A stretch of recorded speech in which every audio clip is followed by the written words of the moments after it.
know that there's something about me. I'm not saying that to brag. I'm saying that that's my background. Being on the board and having a conversation, I think you need to have an idea of what's going on. And we require not people that don't have that background. I don't perceive it being an issue whatsoever. So, appreciate you. Tad Craig, Marilyn Ewing. Can you hear me? So this board is one of the boards that I lead to those individuals that serve in the capacity that they do. I look to them for knowledge and guidance and wisdom. It's always questionable. How long have you had an interest in this board? Have you been following the issues? Of course, growth is out of the question. You have your eyes completely shut. You know that's happening. But some of the issues, some of the things that's going on internally with that involves the Shelbyville Power Board. Just recently, it was announced the pumping station issue there, Orchard Pond, Hillcrest area, and that type of thing. As you jumping in as a member, where would you fit in? How would you assist in such an issue of that magnitude? I already have. John Freeman called me 2 weeks before the announcement was made, and he asked me one question: how would you rate all the agencies in her county? Very simple. 2 things. I call every broker. That's all. Disseminate the information to the president. Now, Andy Roberts, he's the executive of our Middle Tennessee board in Rutherford County, part of 14 counties, and she has a current email. That's from the interim at 275 agents in Denver County. And I would give her whatever we needed to disseminate out, and she would send that email, and that's exactly what she did last week. So I already have him. I mean, I know John didn't know what he needed. I knew what the heck was going on. He was telling me to do it had to be something major. And it came out, it made sense. And I did it. I mean, it was a political thing whatsoever. I think in a small town, Maryland, that's the dumb thing. There's so much politics. Man, I'm not doing this for politics. I don't want to run the mayor. I have to fire to go to city council. I love my city. I think that's why we need to have to there. I mean, there's a reason. There's a reason they love and leadership and everything. Everything. And I guess I sat back long enough and thought, man, there's some things that have been done. And that has to occur. And I want to see our town be on the same page. I want to see long. I want to see a lot of things happen. But I'm thinking this may be just a little thing that maybe I can ask about. And it's not all me. I respect your point of opinion. I just, the first time I've ever put my name, I can't think like this. I don't know that's true. But it's something that interests me. It interests me for a number of reasons. And I think I could add more value to that more. I'm not the most knowledgeable guy on how many gallons of water we pull out of the river every day, although I do my homework on that with all the talk. Because I am a huge proponent of the Duck River. I love that river. I floated 6 times a year. I've grown up on it. And I mean, it's very important that we do everything that we can to do our little part. But I think in the bigger picture, Marilyn, to answer your question, I truly want to get a little bit more involved because I think at this point, I just want to see us work together. I think we've got to kind of have a game plan. And I think that's what everybody wants to do, but there's a lot of self-interest. It's just a question they're asking me, what and what can it do? Doesn't. I mean, it's not going to business deals, for instance, but I want to do what's right. There's no game for me in this. Not that I know of listeners of things that told me. But I got the application last year when it came up. I filled it out and read it. I've never really wanted to go into this because I do have opinions. I'm not going to speak my mind. I have to be very willing to listen and go to others. And from an outsider, you can't really unless you get involved. And there's been a lot of problems to show about the court. It's been great for years. I don't know things as well as in the crowd, but I do know he's a high character guy, and I just think that it's a good fit for me. I would be interested to be on the beer board. I would be interested to be on any of the other boards. I looked at all of them. Great things are quite, but, this one interested. About 15 minutes. I mean, it has been, yeah, but there's two new council members that hadn't asked a question. Anyone else If you have a want to question? count yours, or Stephanie, she hasn't, so give. I'll let you know. Tag it to me again. When would there be a reason to increase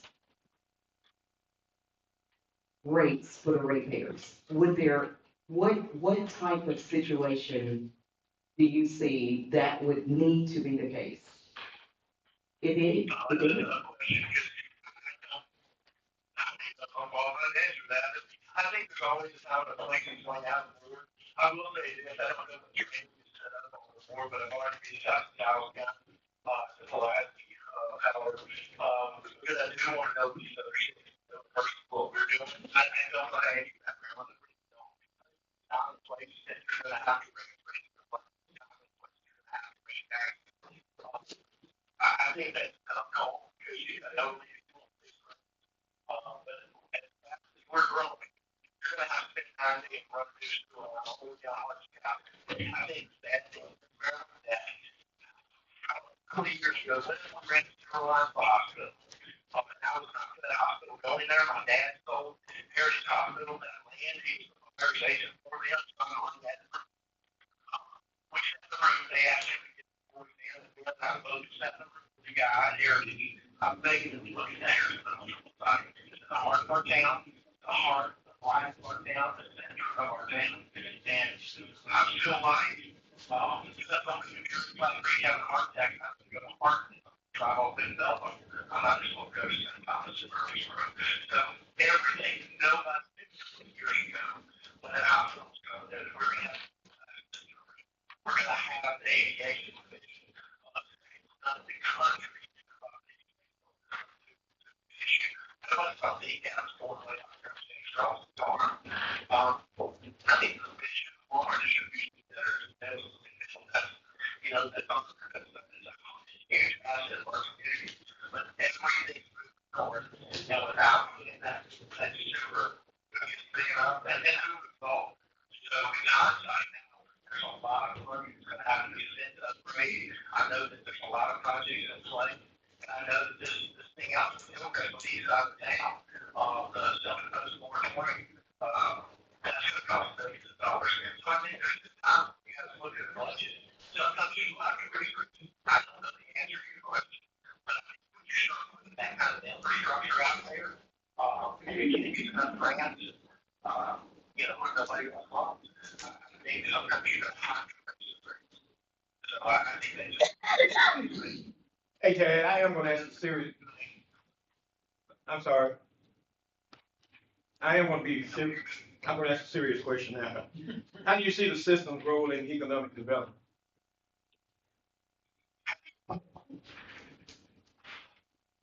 I guess, I'll be honest with you, Ted, this question on here, I just asked you. Don't believe. Number 8. Number 8. Sometimes they go straight here. Our city manager, sometimes they go straight to Shane Hoover, sometimes they go straight to Wilson. And, I know that, Scott Collins has been great when I've called him. Shane Hoover's been great when I've called him. When these people are coming to town, we're driving traffic down. He has a position, all the hydrogen data is out there. And so, we got really good people in the right place. And I think with economic development goes growth, Marilyn, back to your question, that's where the expense comes because, you know, every neighborhood, at a certain price range, at a certain price point, you know, higher houses, you're not gonna have all those kids running your schools. So there's a lot of challenges there. And that's when I think that growth becomes, wow, Kansas is mad, but not that you don't have to do there, you want to be there, but it's a capacity. So I think there's a lot of things happening, And I think really on these boards, and especially the city council, you guys know, there's a lot of forward thinking, and I pray there is, and I know there is, because everybody's looking at you guys, and it's all like the position, and the reason you may not be there, but that's what you guys are trying to create. And then when we got after Tennessee, we exploded, it's great. So, I mean, there's a lot of things happening. I just want to throw my hat in there, and if you guys feel free to ask any questions, but if you feel like I'll add that, I'd appreciate it. I think it'd be interesting. I'm excited to put my name in that. But I do appreciate your time, and I do want to say, Lisa, Yeah, it is. I was trying to think thinking of this one, but I do appreciate you guys on the council as well. Anything coming about it, talk to you. Thank you, Tad. This is Mayor Carroll. We appreciate you being an applicant for this position on the Power Board, and we appreciate Mr. Hale acting as a communications coordinator for us. Thank you so much for your application, and we look forward to seeing you in the future. Thank you. See you, Dad. Thank you all. I appreciate you guys. I respect you. I don't know if you can ask anything today, and hopefully, work out for everybody. So when you be home? I'll be home late car night. I'll be at your doorstep and get my check. Bye. That was good, man. Good to see you. Next applicant, Jeffrey Howard. Boy, pull Jeffrey a seat. Good afternoon, Jeff. How are you? How's Move that? this one back a little bit, just pull a chair up in front. I'll put you on the hot seat. Make yourself comfortable. Right there in Yeah. front, that way you can just sit right down. All right, sounds great. Council, as part of our charter regulations, I did, notify the, power company with addresses that the applicants all gave me for verification that they met the qualifications. The power company will not tell me whose name something's in, so I tell them Mr. Howard's name, the address. They told me he doesn't qualify based on that. However, Mr. Howard explained to me that the reason is because the address is his home and the power bill is in his wife's name. So he does meet the qualifications based on that. But if you all have any questions for him on that, you can ask. All right, good afternoon. Someone want to pose the first question to Mr. Howard? JJ, How are you, sir? a successful businessman, Bedford County, Rutherford County. I know your mom and dad are proud of you. Why in the world do you want to be on the power board? You know, I will say, it was brought to me as an opportunity, okay? First and foremost, so I didn't just out of the blue think about it. But I do, have a passion for Shelbyville. Yes, I've been born and raised here. Yes, I've grown up here, gone to school here. But I really see it as a time, an important time for Shelbyville. And to be real honest with you, I want kids, my own kids, and kids like them to be able to come back to Shelbyville, have opportunities here, to see the growth in the right way that allows some of our next generation and future generations to be able to come back to Shelbyville and feel like if they had the same opportunities here that they would in other towns that some of them go off to after they go to college. So I think for me, it's about trying to see Shelbyville, serve Shelbyville, and help it to grow. I'm a big believer in that there's no reason to criticize things if you're not willing to step in there and try to help. And after thinking about it, thought this was the way. Also, I'm at the celebration, and I think it's a really exciting time for the celebration in that it's shifting gears a little bit into a vision and mission that's going to, I believe, serve Shelbyville better and allow an additional type of growth here, and some of the infrastructure that Shelbyville lacks or doesn't have is some of the things that hold us back there, being able to attract larger type events. And so I am definitely, first and foremost, definitely not qualified from a knowledge of the system itself, but do understand the concept of it, how important it is to shape the growth of Shelbyville and how important it is for the current ratepayers and things of that nature. But definitely, I don't have some background that would wow you guys with that. So, Nobody comes through here does. okay, all right. So just, like I said, if you get technical on me today, you'll trip me up. I promise you that. So, but anyway, so Good yeah, deal. thank you. Thank you. Yes, sir. Thank you. Next question? I believe City it. Council. Hey there. Describe how you view the role and responsibility of the board member. You know, I think it's to help shape, overall, strategy, overall vision. I think it's a spot to listen and learn and to help shape, the direction of an organization. I don't see it as getting into the, details, the day-to-day operations.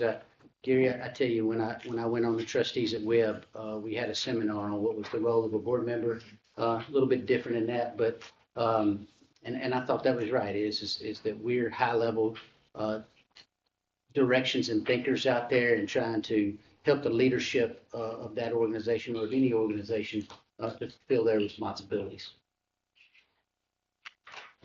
Next, anyone? Earl?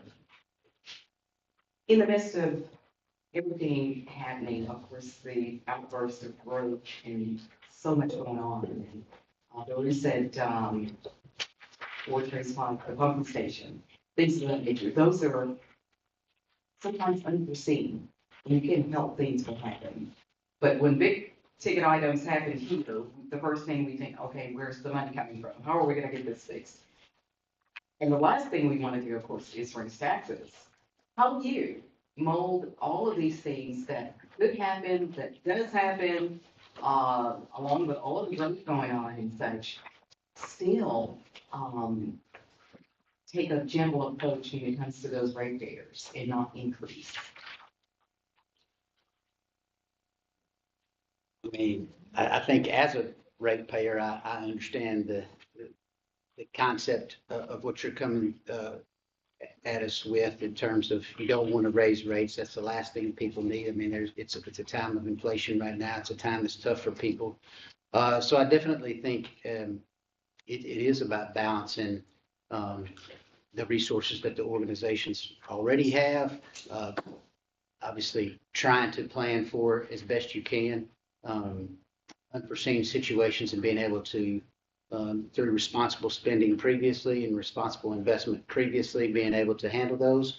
But I would assume there are situations that would call for a rate increase to be at least on the table or something that would have to be considered, should conditions present themselves that make that the only option. Any other questions? Could you convince me that there are, it's straight across the board, it's equal for everyone, every subdivision, every neighborhood, every part of town, that you will certainly be fair and work with the remaining board members?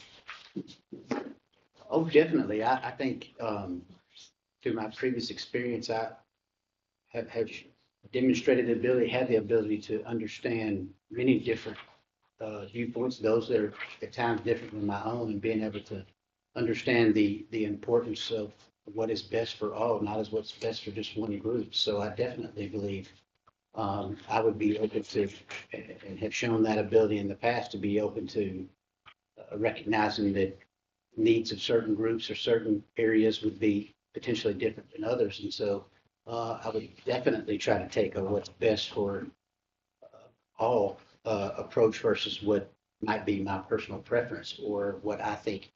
I think that is something that all successful boards have, is the ability to hash out different viewpoints and then be able to come together as a group and make the best decisions. So if those are in line with what I would have voted for or not, I would be perfectly okay with that. I don't pretend to have the answers in any of the roles that I serve in, but am willing to express my opinion and look at it from at least the viewpoint I come, that I would come at it from, but definitely would be open to the opinion of those that are more experienced than me, and those that may have a different viewpoint, I would be definitely very open to that. So.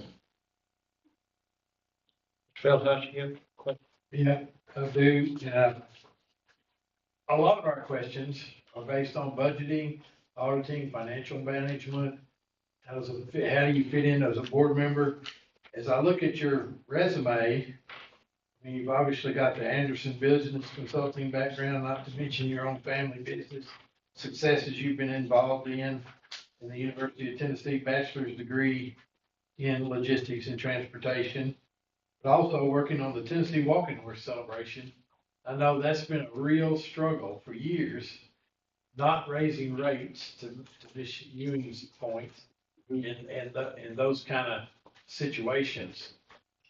And I know you had such diversity with the Chamber of Commerce and all that. Do you see any conflicts of interest from developers or situations where impact fees, which we are looking seriously at for our growth to help with the infrastructure we need? Do you see any in your background, it's not maybe on your resume, that would involve that? I don't think so. No, you do point out that at the celebration, that's a constant battle for us. Being able to have a positive cash flow and being able to be as close to profitable as we possibly can, in a very, very trying time, in a time of contraction in that business, but not wanting to pass along. So controlling our spending, looking for other ways, diversifying our facility to be able to try to bring money in that we don't pass along to the core Walking Horse people. To be real honest with you, the web school is the same way. I mean,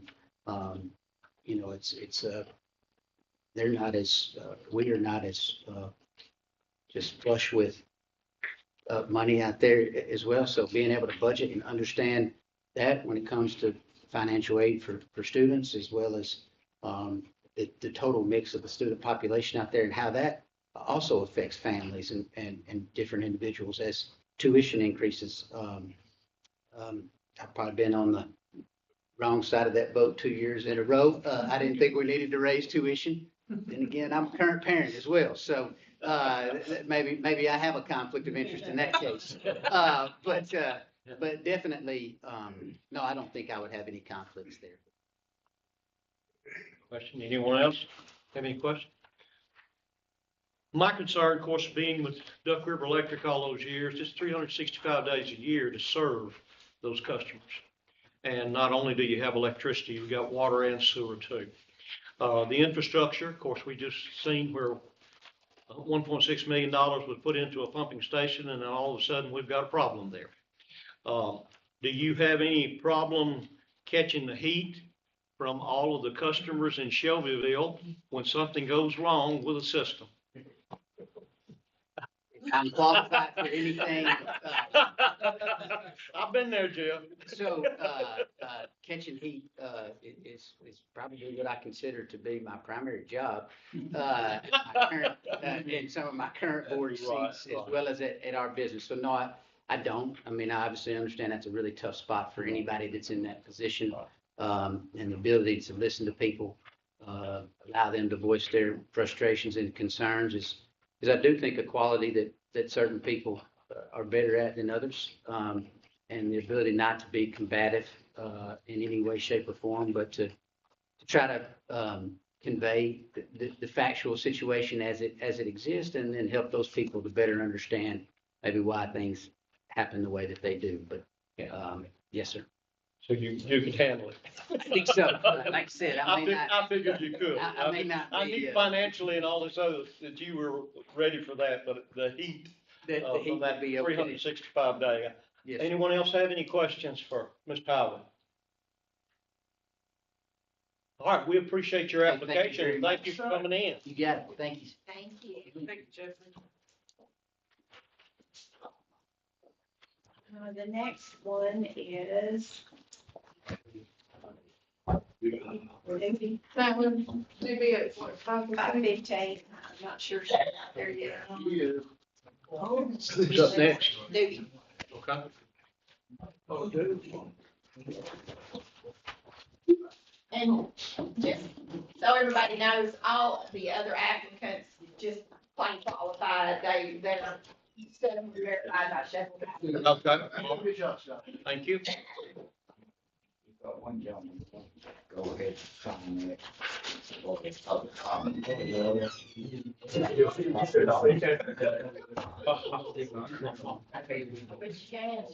you catch, Park cars and charge.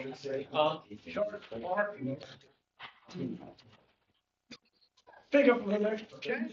I'm gonna hear park cars for. is it full like that? It will be.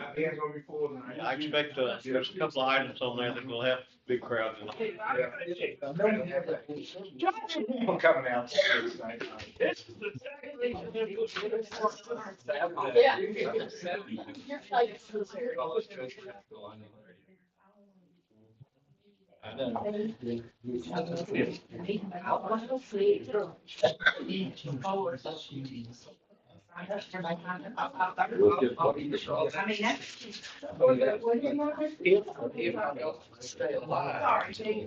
Sorry. You sit down in the chair. You can have a seat if you'd like to, or stand up, either one. Yeah. What?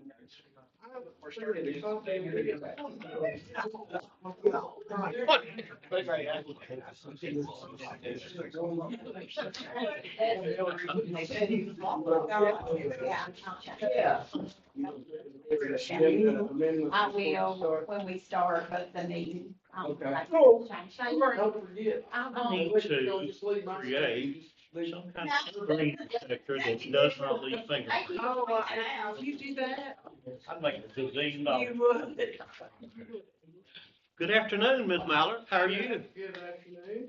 I guess we can call you Doobie or Claudia or whatever, board chair. We appreciate you being here today and being ready for an interview and Feel free we. to sit.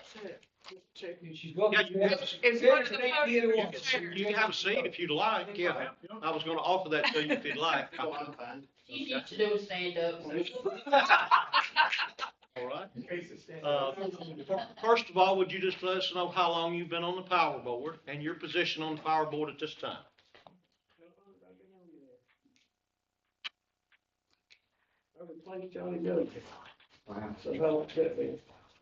I think you've been on 3 times. Yeah. 9 years. Okay. So, yeah, it goes pretty quick. That's just quickly, that's correct.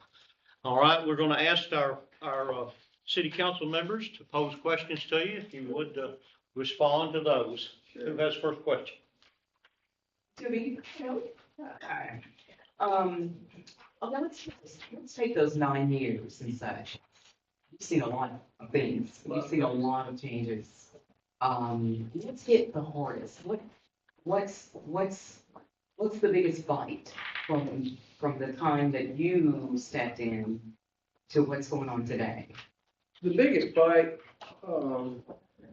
that I've seen happen is in the history of TVA, they had never seen until during my tenure decreases in electricity sales.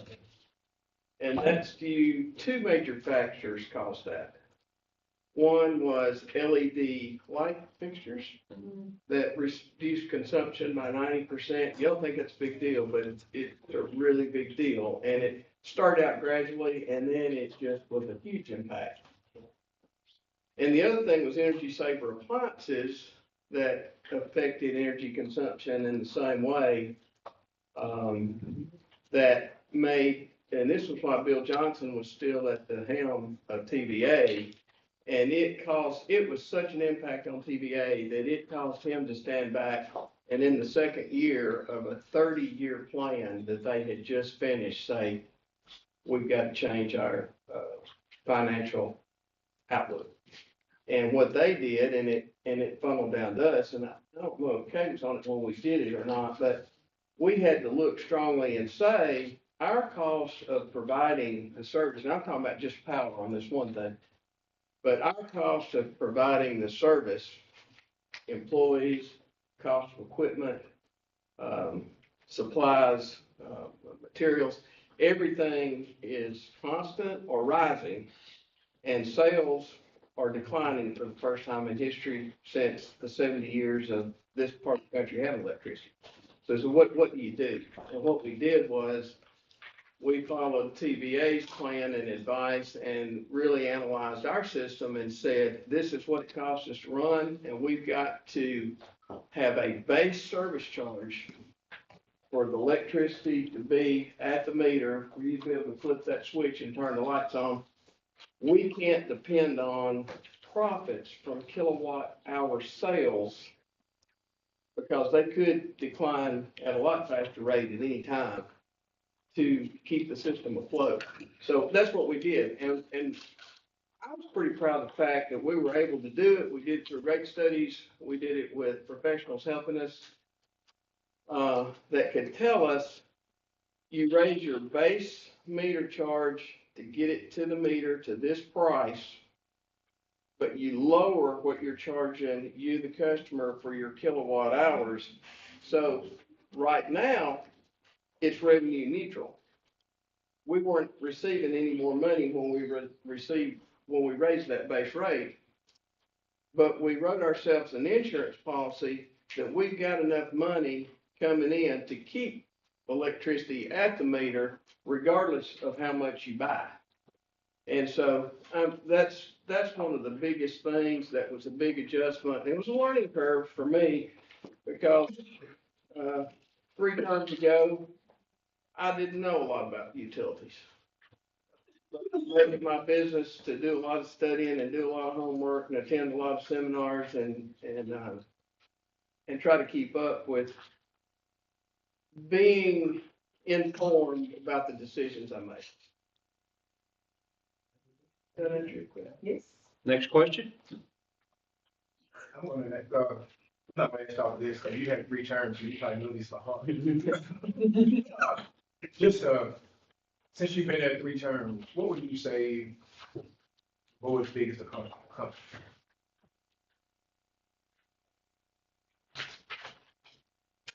I think we've had 2 really big accomplishments. And the first one I lump into one, and that was, I believe it was right at the beginning of the term that I'm serving now, that's expiring. We were faced with, and I kept bringing to everybody on the board's attention, 3 of our key people are retiring.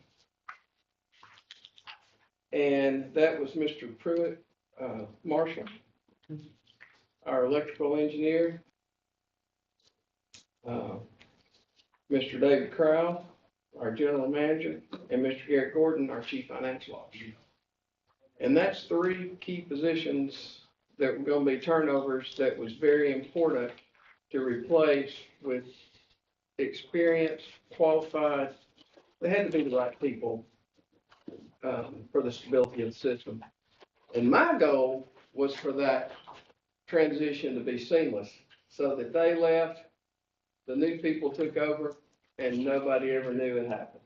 And thankfully, I think that's been pretty much the case. As you know, Jarrett Dickens, homegrown, homebred, doing a fantastic job replacing, of course, we stole him from Duck River. But I don't know what Richie was out there, but I tried to get him as an intern. I tried to get David Crowell to hire him as an intern when he was at Tennessee Tech. But, I think it worked out well, because he went on to work for a larger, I don't believe it was Georgia Power, but one of the larger power providers in the Southeast. Got a taste of that, got a taste of Duck River and how big that is, and the number of engineers. And we got him on in time to train under Pruitt, so that when Pruitt, like I say, retired, it was a seamless transition. He was up there probably 18 months or 2 years. That's a big deal.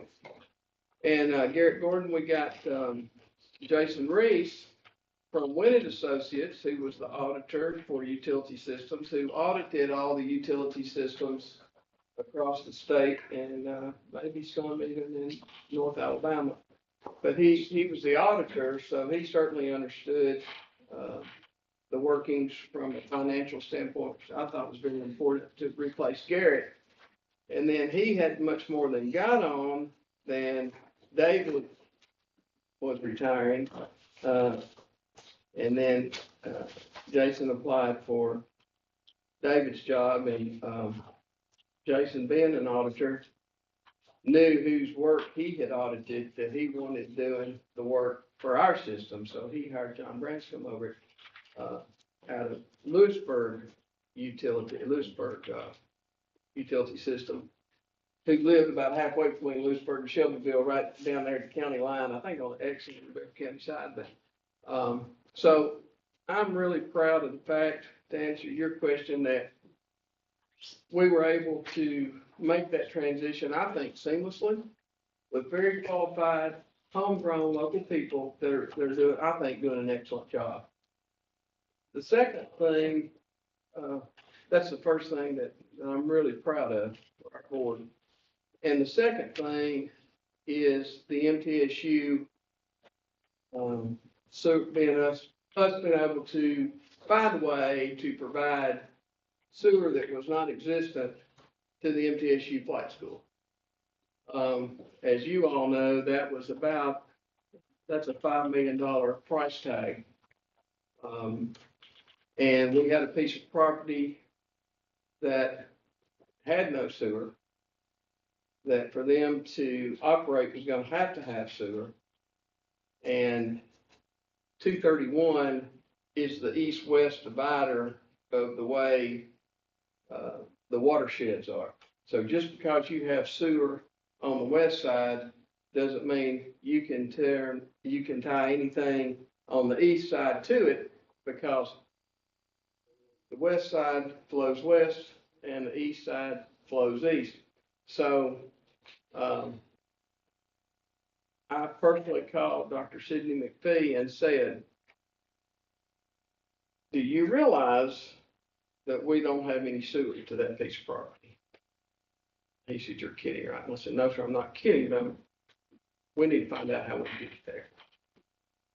And I said, he said, find out how much it's going to cost. So the system hired Wofford to give us a good faith estimate on what it would cost. And I asked Dr. McPhee, I said, are you going to the legislature with the $5 million or am I? He said, I'm just asking for 67 million. I wish you'd do it. And I said, well, I wish you'd called me before you asked for 67. We'd asked for 72. But I said, I can do it. So with Jason Reese and John Freeman in tow, we met with the comptroller's office, TDEC, senators and representatives. And I said to them, I said, you guys obviously want to make this happen because you've given them $67 million to build it in Shelbyville. And I said, we want to make it happen, but we don't have $5 million to run sewer outside of our service area. So I'm begging you for the money, and this is why. And kudos to you guys. They both said, comptroller, TDEC, they all said, we're going to try to get you this line item. We're not going to go through the grant process. We're going to try to get it as a line item on the Tennessee state budget. And the comptroller's office looked at me and said, and young lady, I said, I appreciate the young part. He said, young lady, he said, I read the articles in the Shelton Times Gazette. And he said, because you all did exactly what you were supposed to do with that ARP money and spend it the way it was supposed to be spent. He said, I'm going to give you a very favorable recommendation to Governor Lee. And TDEC said the same thing. And they said, we'll be in touch. And as you all know, we got the $5 million line item, and we're getting that sewer run to MTSU Flight School. And it's did not affect city taxpayers one penny. And it didn't affect the ratepayer one penny. Those are two things I'm proud of. Does that answer your question?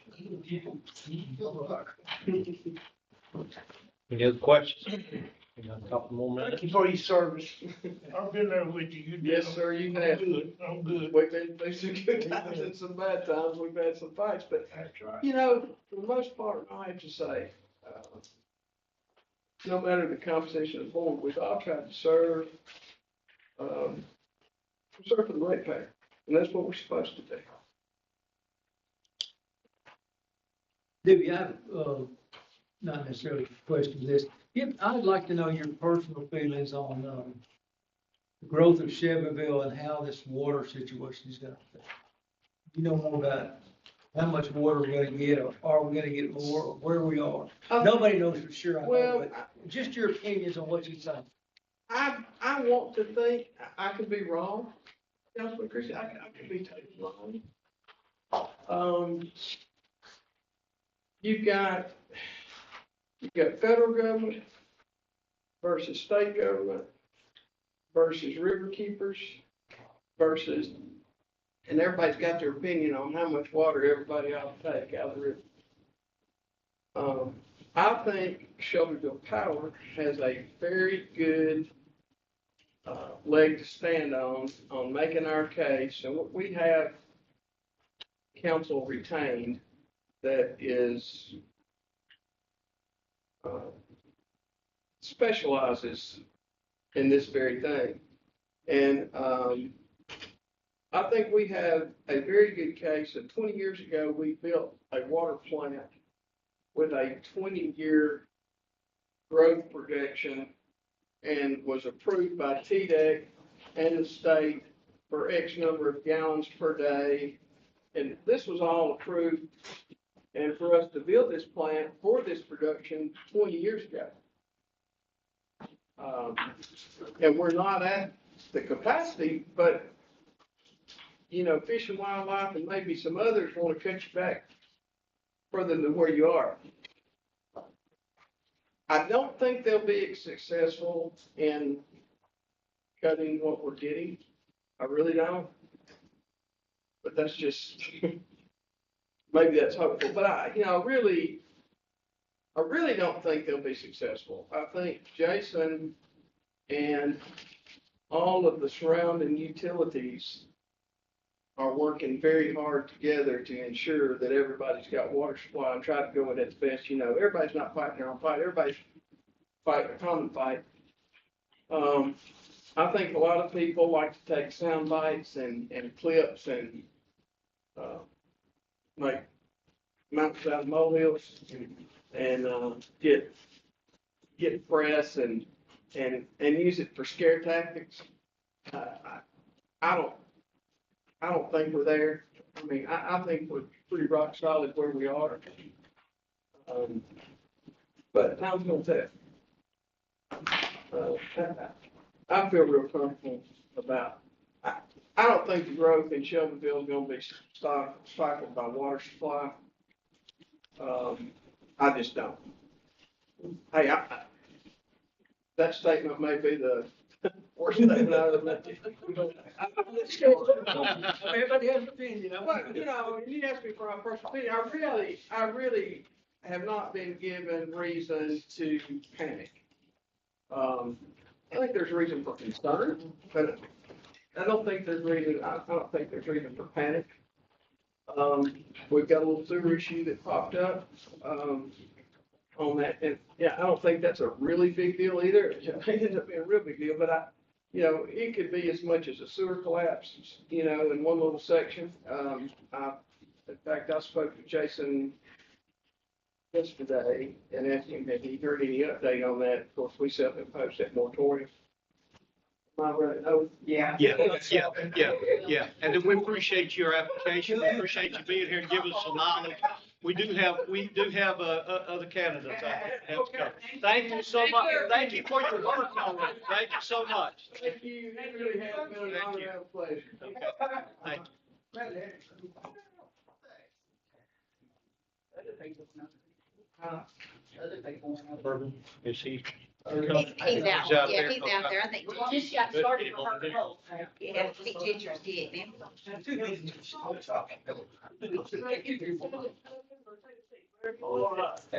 Good afternoon, Urban. How are you? Good. If you'd like to stand, you can, or you can sit in the chair if you'd like. Right here. All right, okay. All right. Oh, Lord. Now, Urban, just tell us, first of all, you've been the board member for how long?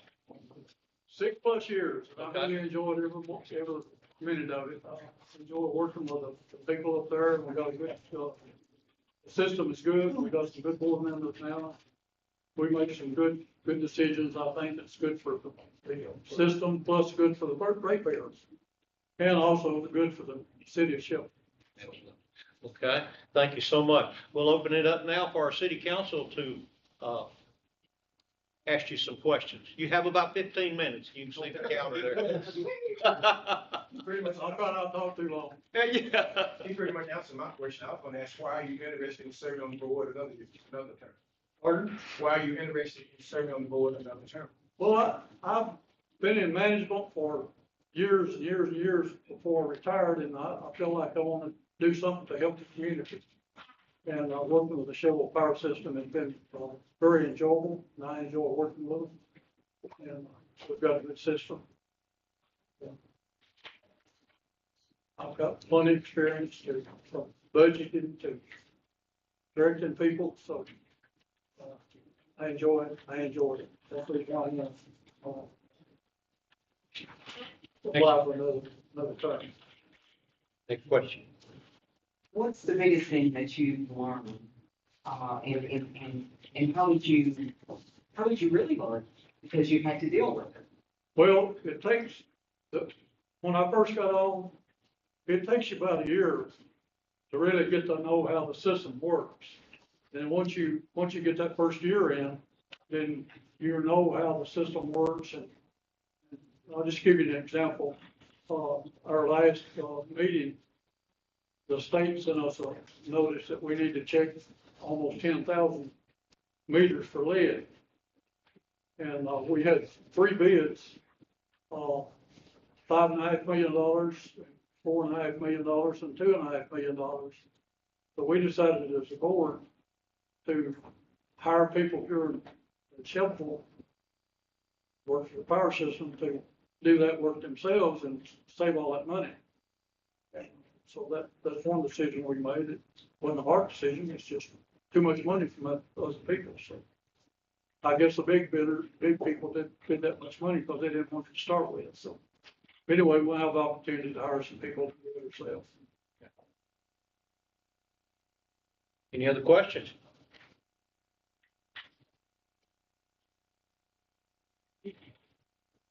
The thing, Urban, I guess, that I would probably ask you, the services of the system, you are a customer out there on Fairfield Pike. Okay. Ever since the annexment in the city. Do you have other businesses too in town other than your residents out there? No. Okay, all right.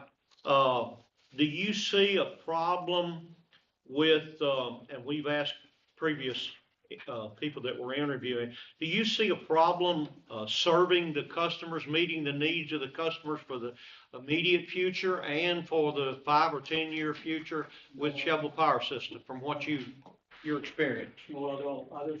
I look forward to Shelbyville growing.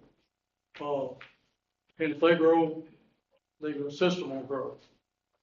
So, but I don't see any problem with the Shelbyville system being able to handle anything that comes up. Okay. Now, power, water, or sewer, you don't see a problem? Okay. Okay. Do you see an advantage of taking over? I knew we took over the Flat Creek, or you took over the Flat Creek water system years ago. Have you been approached by any other of the smaller systems around? We were approached by the Warface system. Okay. And we did a feasibility study.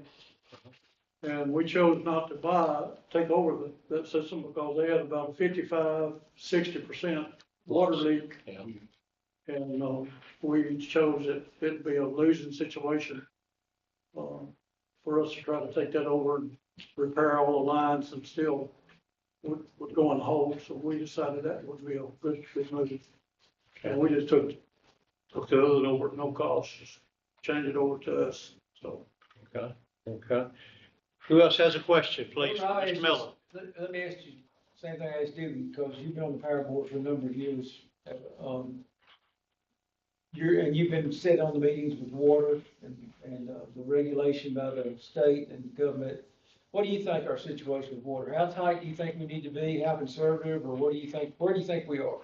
I think we're in pretty good shape right now. This new, environmental thing, we're going to cut down on the amount of water that we draw out of the Duck River. And, but I think we got it permit. I think we're gonna be okay with what we got right now. But, You don't see any, do you see any increases? I don't know, but, I've heard that one system said that they didn't care what kind of, permit they gave them, they're gonna pull out what water they needed. I guess if we need it, we'll probably pull it, we may get fined. If we need more water, we'll get whatever we need. We got pull enough water out now to take care of the system, take care of the city. And the growth. Other questions? Anyone? Ratepayers, from a ratepayer standpoint, I'll just jump in here. Of course, been with Duck River all those years, and I guess going through and financially calculating how much it cost. I think we had heard from one of your previous interview persons about the base charge that you had to set because of the efficiency of appliances and things like that. TVA, of course, provides with the power, and I know that you work with them trying to make the provision for the electricity. When you have to make those decisions, do you think about the lowest paid as well as the highest when you're making those decisions about those rates? Do you try to reach a middle ground so that people can afford it? We get, most of our rates from TVA Right. is set. We don't have a choice.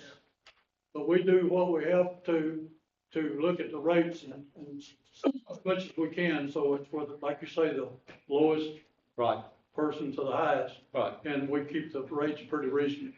Okay, okay. Does your water and sewer? Okay, does your industrial customers or commercial customers, do they subsidize the residential at all, or it's No. just, okay, I didn't think it did, okay. Anyone else have any questions for Mr. Miller? I served with Urban too, Sir? before I got rolled. Yeah. Thank you for your service. Thank you. I think we've got 3 council members that have served on that board. William's serving on it now, Bobby has served on it, Mr. Bellhouse has served on it. And the rest of you have served? Okay. Anything you would like to share with us? Anything that you see toward the future or something you see right now that might help the city of Shelbyville? We're making decisions on big developments and those kind of things like that. Anything you could, I'm looking forward to the new pilot training system out there. okay, We currently have most of our easements already taken care of. good. Quick as we get them all done, we'll be ready to put it out for bid, just put the sewer in out there. And, one thing I would suggest, it's up to you guys to do it, but I would suggest once that sewer starts in, you need to look at annexing that property out there behind the church, all that big property out there into the city limits. Okay. So we're gonna have to run sewer right by it. So they can. Yeah, we've looked at that, maybe Fairhaven Church and some of those other developments out there that may be having some problems now with sewer. I've talked to Mr. Reese, and I guess some of the others have too. That sewer line is gonna come up Whiteside and then come across 231 and then go in behind to go to MTSU. That's, Yeah. that's correct then? Okay. Do you see a problem? Do you see a problem working with another utility system that's providing water in Bedford County? I know that we've got That's been a some, problem. yeah, and I haven't been involved in that, thank goodness. I don't know if any of the rest of them have or not, but do you see a situation where we might work that out sometime in the future? Sheffield Power, your water system could probably provide water to that system at a lower rate maybe? We could, but we can sell Bedford utility system water cheaper than they make it Okay, right now. that's what I've been told. And what I'd like to see happen is anything that belongs to the city of Chevrolet, which is the airport and all that, Yes, sir. the, industrial park up there, Chevrolet, city industrial park. Right, All that stuff all that water and all that stuff should come under the city, and Chevrolet Power could take all the water and the sewer lines all out there, whatever you needed.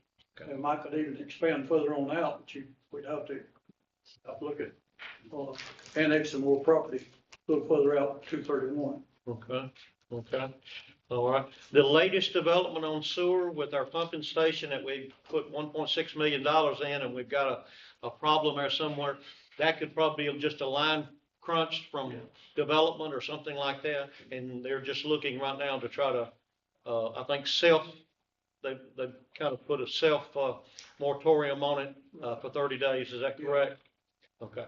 Do you work day to day? I mean, day to day as a board member, do they contact you or? Well, they contact me from time to time, but most of the time, I have to go sign papers from time to time, and contracts and stuff like that. Okay, okay, all right.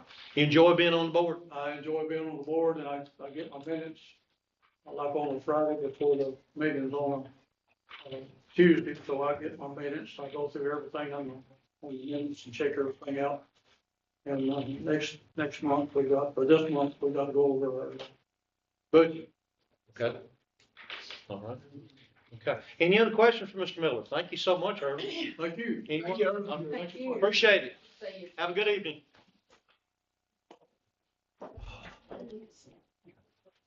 That's all of them, yes, sir. That's all of them. Y'all have 15 minutes break. How's it going?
Yes, I did see that.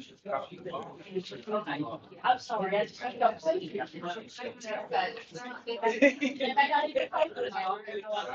don't go back. That's how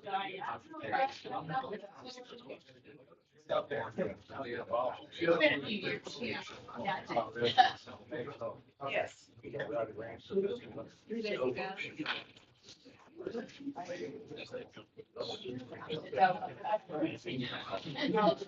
Playing with the kids.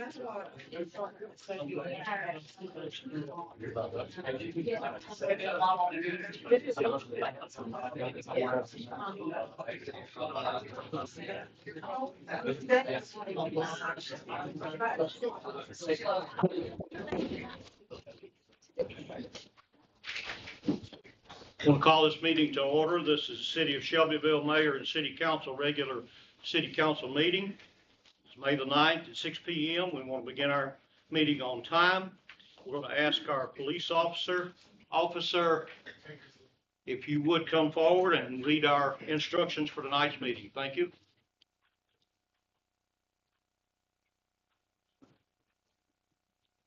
All rise. The May 9th meeting of Shelbyville City Council is about to commence. Please silence all cell phones and noise-making devices. We ask that you remain standing for the invocation and pledge of allegiance. At the conclusion of tonight's meeting, Ms. Gilda will return to a secure headquarters.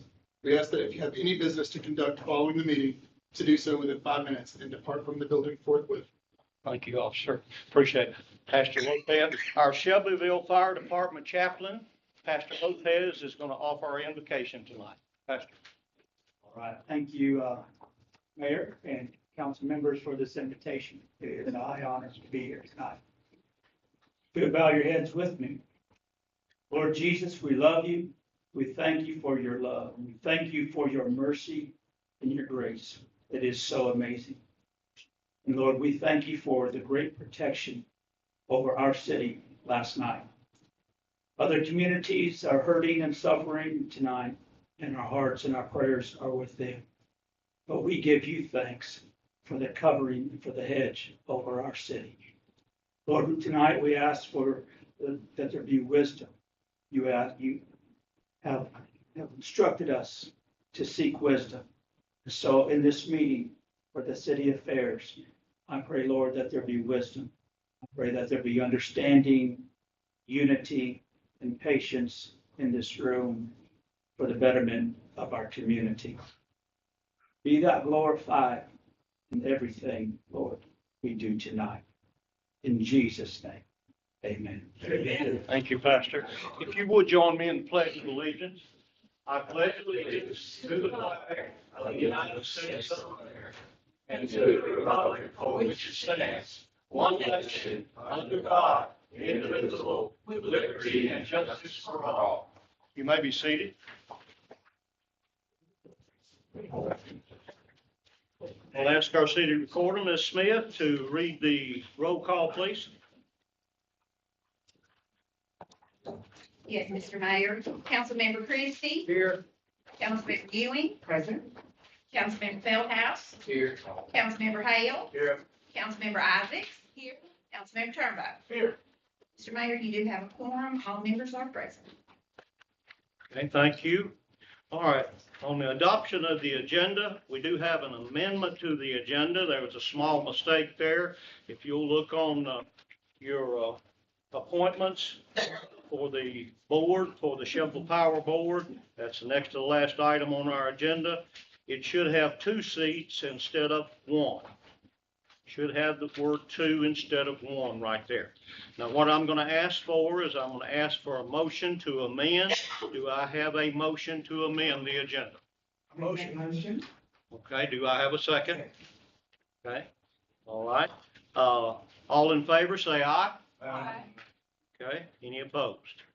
All right, since we have made the motion to amend, now we'll have the motion to adopt the agenda as amended.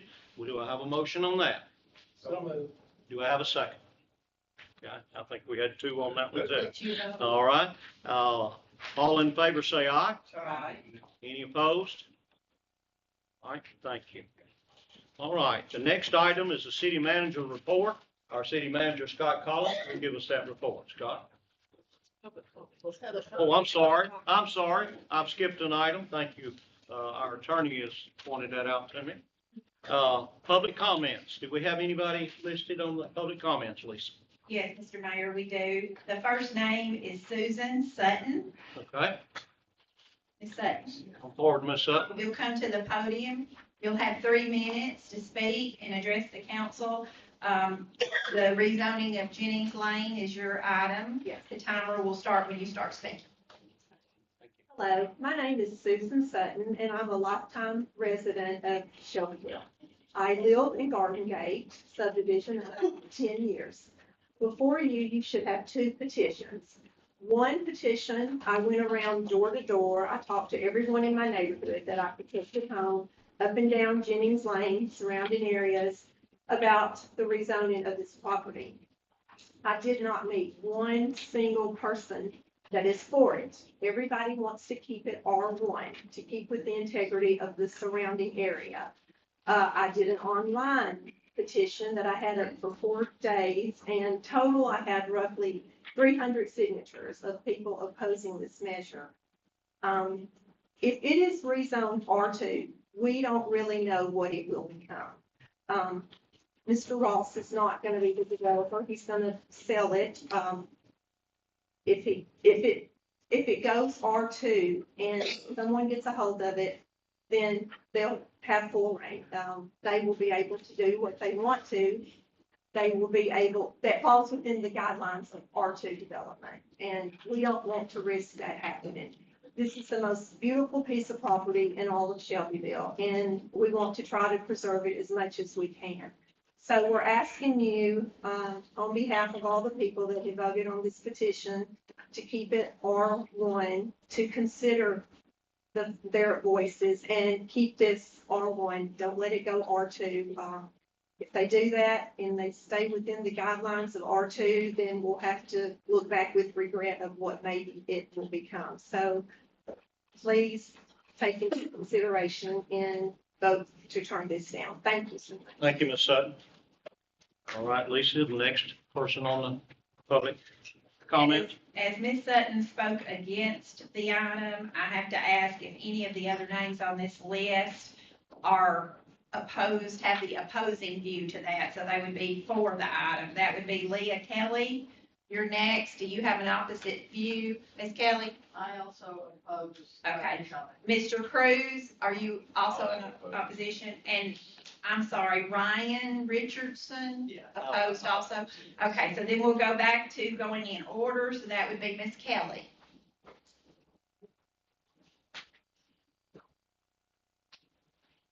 Good evening. Ms. Kelly, you have 3 minutes. The timer will start when you do. Thank you. My name is Lee Kelly, and I live on 41A right at the city limit. And my opposition to this rezoning is the same as my opposition to the tract behind Johnston's. I'm not opposed to development. I'm not even really all that opposed to rezoning where it's appropriate. But my concern is the same in both cases, that adequate consideration has not been given to infrastructure prior to making these decisions, because there's no school on the west side. There's no shopping on the west side except for Piggly Wiggly. There are no jobs on the west side except for Johnston's. So it's going to increase traffic on Union Street and Jennings Lane to take people to where the jobs, schools, and shopping are. Furthermore, I believe that there's inadequate sewage treatment capacity because there is a vile odor at my house whenever the wind comes from the south, which I believe is the sewage treatment plant. So if it's already that inadequate, what's it going to be like when you add 250 houses on Jennings Lane plus the 700 you're talking about behind Johnston's? So I believe that before approving more and more dense development, the city needs to develop a policy of developer fees that will adequately mitigate these situations. I think the sewage treatment plant needs to be increased in capacity. Also, the water treatment, you need to consider where you're going to get the extra water because of the limitations on what you can take out of the Duck River.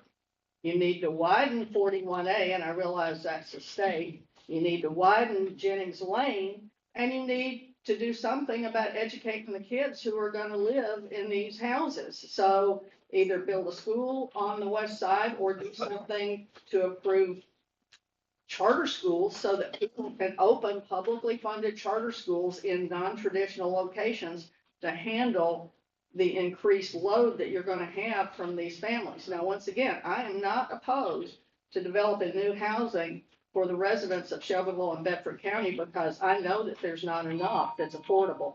But you really need to mitigate these situations before you approve any more building of large tracts of homes. Thank you very much. Thank you. Thank you, Ms. Taylor. All right, Lisa.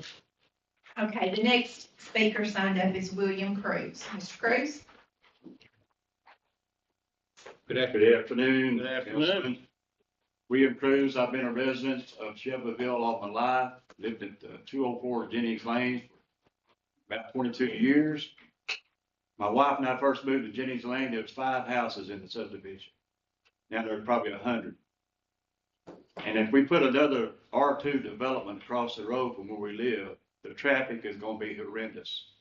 The 30-mile-an-hour speed limit down Jennings Lane is not obeyed by any means. My foreseeable future is seeing Jennings Lane to have a tragic automobile accident.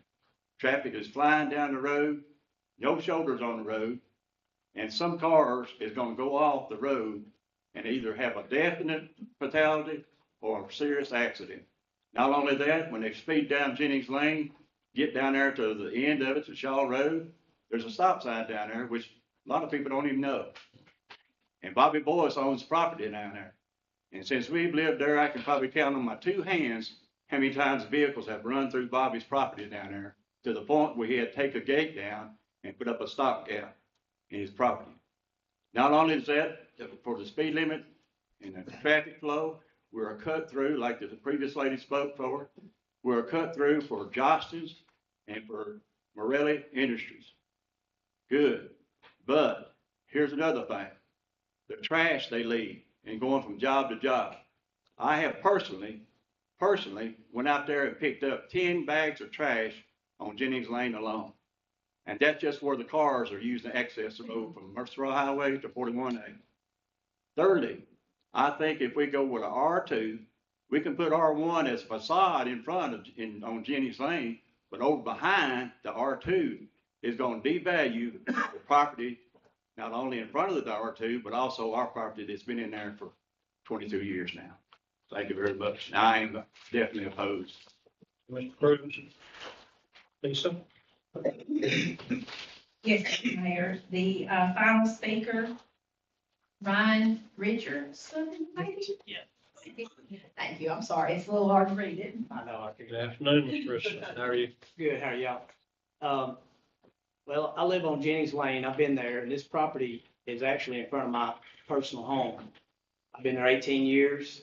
Like Mr. Cruz said, he has had a lot of trash all over Jennings Lane, it's a cut through. It's the new bypass. Might as well say everybody goes from 231 to 41. You cannot, people do not do 30 down through there. It is a narrow road. I complained about my kids driving because it was such dangerous when it was growing up. But I oppose the rezoning. I don't care if they build. I'm a builder. I know people's got to develop, and that's the way, growth happens. But keep it consistent with what's in the area. That's more or less taken, if that's the case, if this gets passed, we can go out here and, big nice subdivision, everybody just start bringing it to here, and we'll just get everything passed, and we'll start doing the same thing. And it starts something, and it's just not good. Once you get something built, later on, we might have to pay for that. I do not think that there's enough, water and sewer, and, I mean, I had to pay extra money to run my gas line to my property, and that's where it ends, in front of my house. When I first built, I had to pay a $2,000 for a fire hydrant, and just cause you put stuff in the front, like R1, if you're gonna do that, just might as well build what you want. I mean, what's the intention, you know? Keep it in conjunction what's there. My taxes went up $5,000 in the last year. And I think it would hurt the price of my house when I go to sell it. And you know, I built smaller houses all over town and been doing it for 28 years. But, you know, if you're gonna set that standard, then I think it's gonna be wide open. I think the town will regret that later on. I really do. Thank you. Thank you, Mr. Richardson. Yes, sir. No other speakers, Lisa? No, sir, that's all the speakers I had signed up. All right, then we can move to the next item, and that would be the city manager report. Mr. Collins, if you would give us that, please. Thank you, Mayor. As we mentioned briefly in the study session, we'll be preparing a recommendation to the mayor and city council to authorize a special census during the June meeting cycle. And also during June, we'll be bringing forth a recommendation on the Riverview District on how to start moving that project from paper to construction. One more thing, or two more things actually.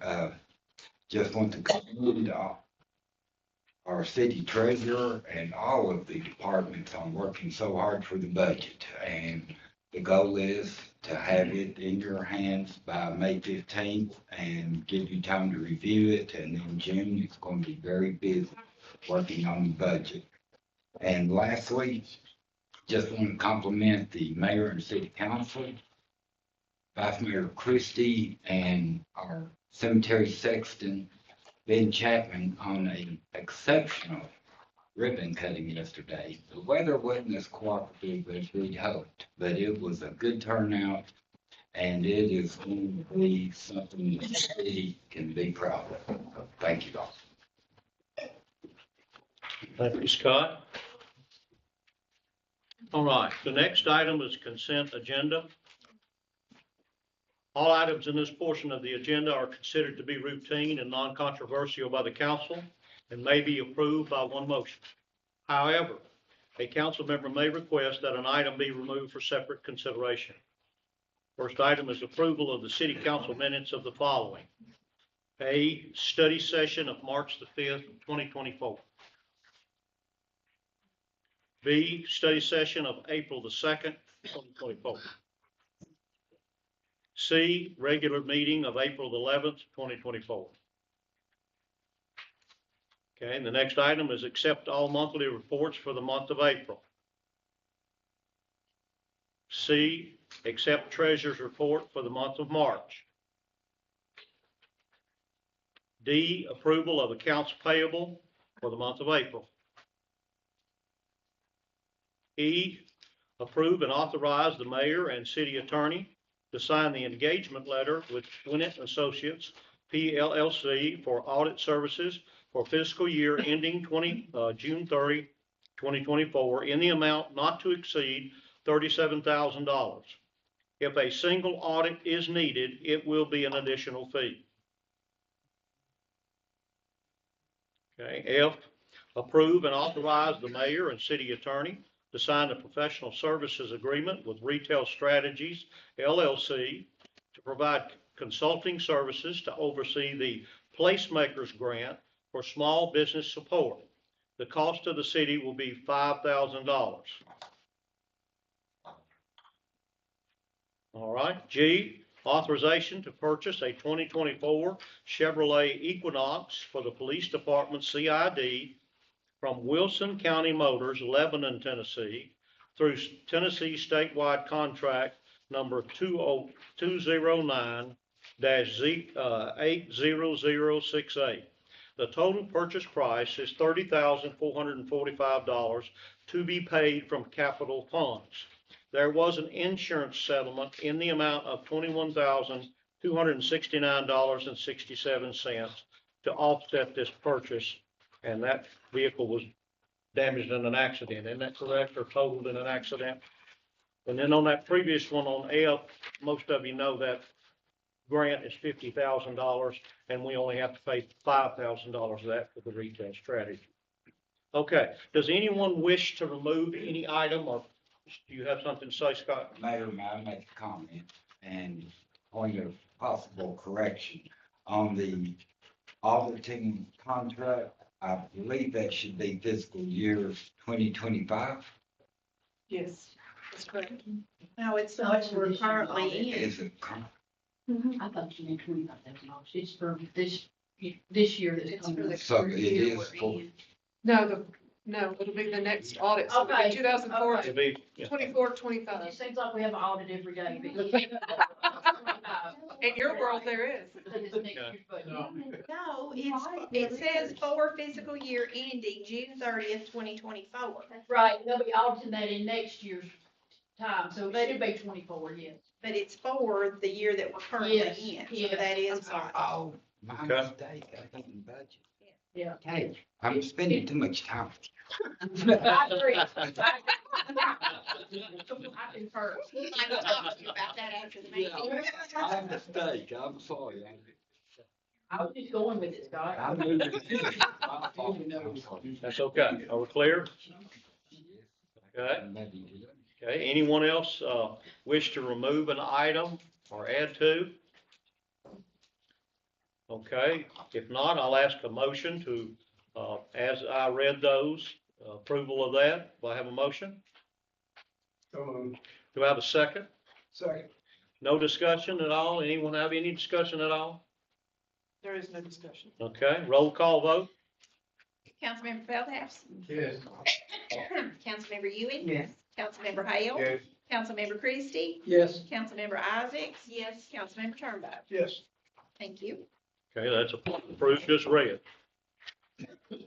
All right, I will close the regular meeting and open public hearings at this time. Our first public hearing, an ordinance to amend the City Code of Ordinances, Title I, Administration, Officers and Personnel, Chapter 14, Purchasing Department.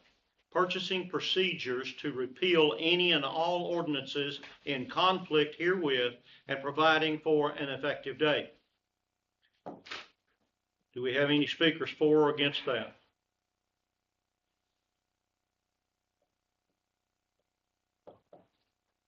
Okay, all right. The next one is an ordinance to amend the City Code of Ordinances, Title I, Administrative Officers and Personnel, Chapter 15, Travel Reimbursement Regulations, and to repeal any and all ordinances in conflict herewith and providing for an effective date.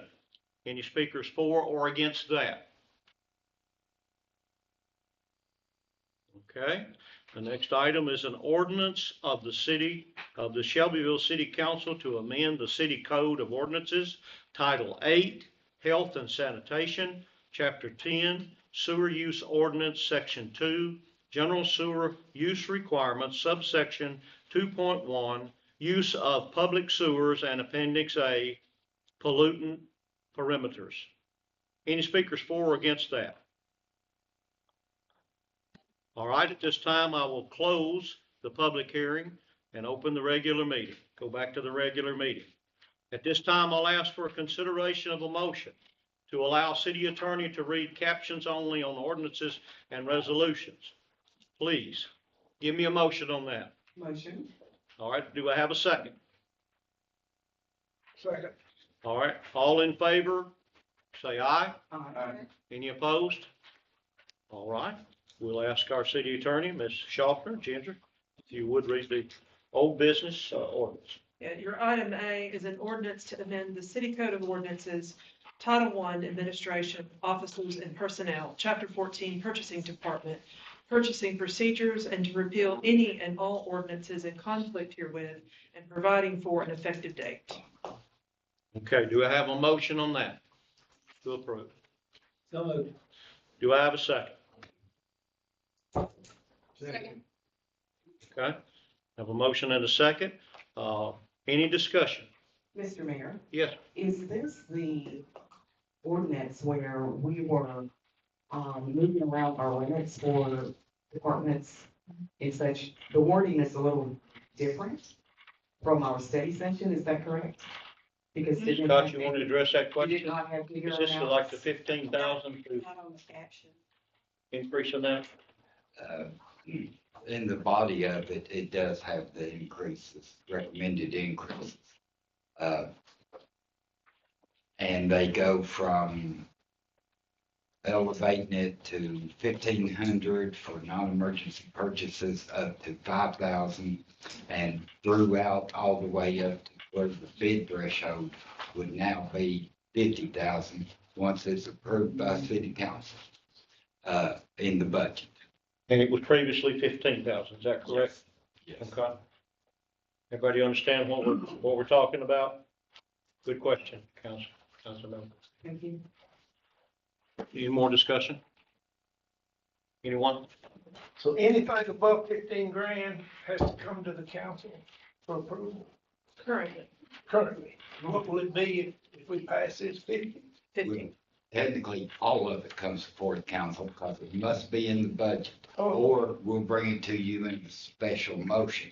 But this does allow to make purchases through getting competitive quotes and other checks and balances up to 50,000. Anything less than 50,000 can be done by quotes. And Scott, if you may allow me, when Scott talks about it being in the budget, so if you have provided for a certain purchase in your budget, what this would change is right now, if Lori has to go get competitive bids on anything that's over 15,000, which takes a little bit more time, and comes back to you and you all have to approve it's over 15,000. What this would change for you, that item would still be in your budget, has to be in your budget. This will allow them to not have to do competitive bidding between 15,000 and 50,000. They could just do quote system instead of formal competitive bidding. And it would allow them to make that choice. It doesn't have to come back before you all to choose whoever that is. They would take, I don't know if you'll go through that's a question. I don't know if you'll go through the bid committee. You won't go through the bid committee when you're not doing competitive quotes. So that would be an administrative decision on who to go with for that item between 15 and 50. So that's the change. Are we clear on this, or do we need to defer? Possibly Any more deferral. Possibly deferral. This actually, it's more of a free rein. If Public Works needed a more, and I don't know what their spending limit is, so, this could just easily be done, at a drop of a hat. In budget, but it's more of a free rein thing, to my understanding. Am I confused about something? Am I missing something? Anybody, Scott? It would have been approved initially in the budget.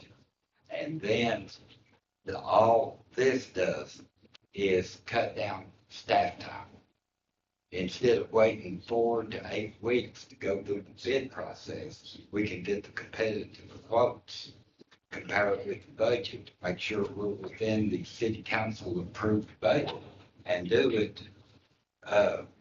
It just saves time and efficiency, creates more efficiency. But it does, but it's besides being efficient on staff time. The actual approval of who gets that between 15 and 50,000 is not brought back before you. So it's more than just staff efficiency. It makes it more efficient for the city overall because you don't have to go through competitive bidding and you do not come back before council to choose which vendor gets the award. Right now, staff can do that up to 15,000. And for many, many years, the state law limit on that has been 25,000. Right. And the state changed that a couple of years ago. And so the state now has given local governments up to $50,000. But that is your choice. You can set that where you want. It's not mandated. It is not mandated, no ma'am. No. Mr. Mayor, Yes. seems to be some questions. I'd like to change my, motion to defer this for a month. I'd like to Okay. make that motion. Second. Okay. Uh, All right. Yes, oversee. I'm sorry. Mr. Christie made the original motion, so you could change it. Mr. Feldhouse would have to, he seconded it, so he would have to accept the deferment. Guess I accept it. I didn't hear you Like say it's gonna be deferred. You got to speak up, didn't you? Okay, so we have a motion, and do we have a second to defer? Mr. Feldhouse has agreed to. Okay. Mr. Just Feldhouse? just so that I'm clear, Mr. Christie, your motion is amended to defer this item till the June agenda. Yes. Thank you. While we're still under discussion, I still Yes. got Yes. clarification, I think. Okay.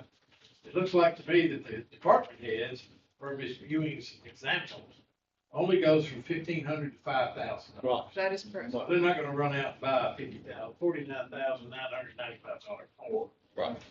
It has to go through the purchasing department if it's over 5,000. And that includes the city manager, the city treasurer, and the department head's approval to issue a purchase order up to that amount, if I'm reading this correctly. And then we take bids on. And after 50,000, we take bids. Right. Or, they still have to document quotes, is my understanding. That's correct. There's a difference between a quote and a competitive bid. Right. Right. Right. So the semantics are the same, you're just worried about the number. So It's the if number. you want to change the number, change the number. Change the number a whole month, we can do that too. Well, I'm not totally sure that I'm buying this whole issue. We've done it this way for this long. Right. And it's maybe a little more time consuming in some ways. Makes it a little less whatever in other ways, but I just don't, this is still taxpayer money. I know things are budgeted, but I think it's still taxpayer money. And I think that they like these and deserve to know when and where their money is going. So, I mean, it's just a bet. So I'm not sold on it. Okay. I've got a motion and a second to defer, and that changed the original motion. That's correct. So, did we have any more discussion? If not, we're gonna take a roll call vote, and this vote, Lisa, tell us what we're voting on to defer, right? Yes, sir. There's no more discussion. You will vote when I call your name. If you vote yes, you're voting to defer the item. If you vote no, you're voting not to defer the item. You ready for the roll call? Yes. Councilmember Christie? Yes. Councilmember Isaacs? Yes. Councilmember Turnbow? Yes. Councilmember Hale? Yes. Councilmember Ewing? Yes. Councilmember Feldhouse? Yes. The item will be deferred and appear on your June study session. All right, thank you. Appreciate the discussion on that. All right, Jamie, the next item. Okay. Item B under ordinance on second and final reading is an ordinance to amend the City Code of Ordinances, Title I, Administration, Officers and Personnel, Chapter 15, Travel Reimbursement Regulations, to repeal any and all ordinances in conflict herewith and providing for an effective date. All right, do we have a motion to approve that? Changes in the travel reimbursement. Everybody had a chance to read that? So moved. Okay, do we have a second on that? Second. Okay, all right, any discussion on that before we take a roll call vote? Okay, all right, Ms. Smith, Lisa, if you would, roll call. Councilmember Hale? Yes. Councilmember Christie? Yes. Councilmember Isaacs? Yes. Councilmember Turnbow? Yes. Councilmember Feldhouse? Yes. Councilmember Ewing? Yes. Thank you. All right, that motion is, the ordinance is approved. All right, Jamie. Your third and final ordinance on second and final reading is an ordinance of the Shelbyville City Council to amend the Shelbyville City Code of Ordinances, Title 8, Health and Sanitation, Chapter 10, the Sewer Use Ordinance, Section 2, General Sewer Use requirements, subsection 2.1, the use of public sewers, and Appendix A, the pollutant parameters. Okay, do I have a motion on that ordinance? To approve? Motion to approve. Do I have a second? Second. Okay, any discussion on that? All right, let's have a roll call vote, please. Councilmember Feldhouse, Yes. Councilmember Ewing, Yes. Councilmember Hale, Yes. Councilmember Christie, Yes. Councilmember Isaacs. Yes. Councilmember Turnbull. Yes. Okay, that ordinance is approved. All right, new business. Okay. Your first ordinance on first reading is an ordinance of the City of Shelbyville, Tennessee to approve the rezoning of 57.97 plus or minus acres owned by James Baum and Elizabeth Gowan, located on the north side of Union Street, west of Jennings Lane, and referenced on Exhibit A, below of the quitclaim deed is tract number 1, from residential 1 low-density residential district to residential 2 low-medium-density residential district, and repealing any ordinance or portion of ordinance in conflict therewith. Okay, we want to take this step at this time. We want to ask our planning director, Tom Batchelor, to come forward and explain a few things for us. All right, so this rezoning application is for 57.97 acres. I think it's actually easier to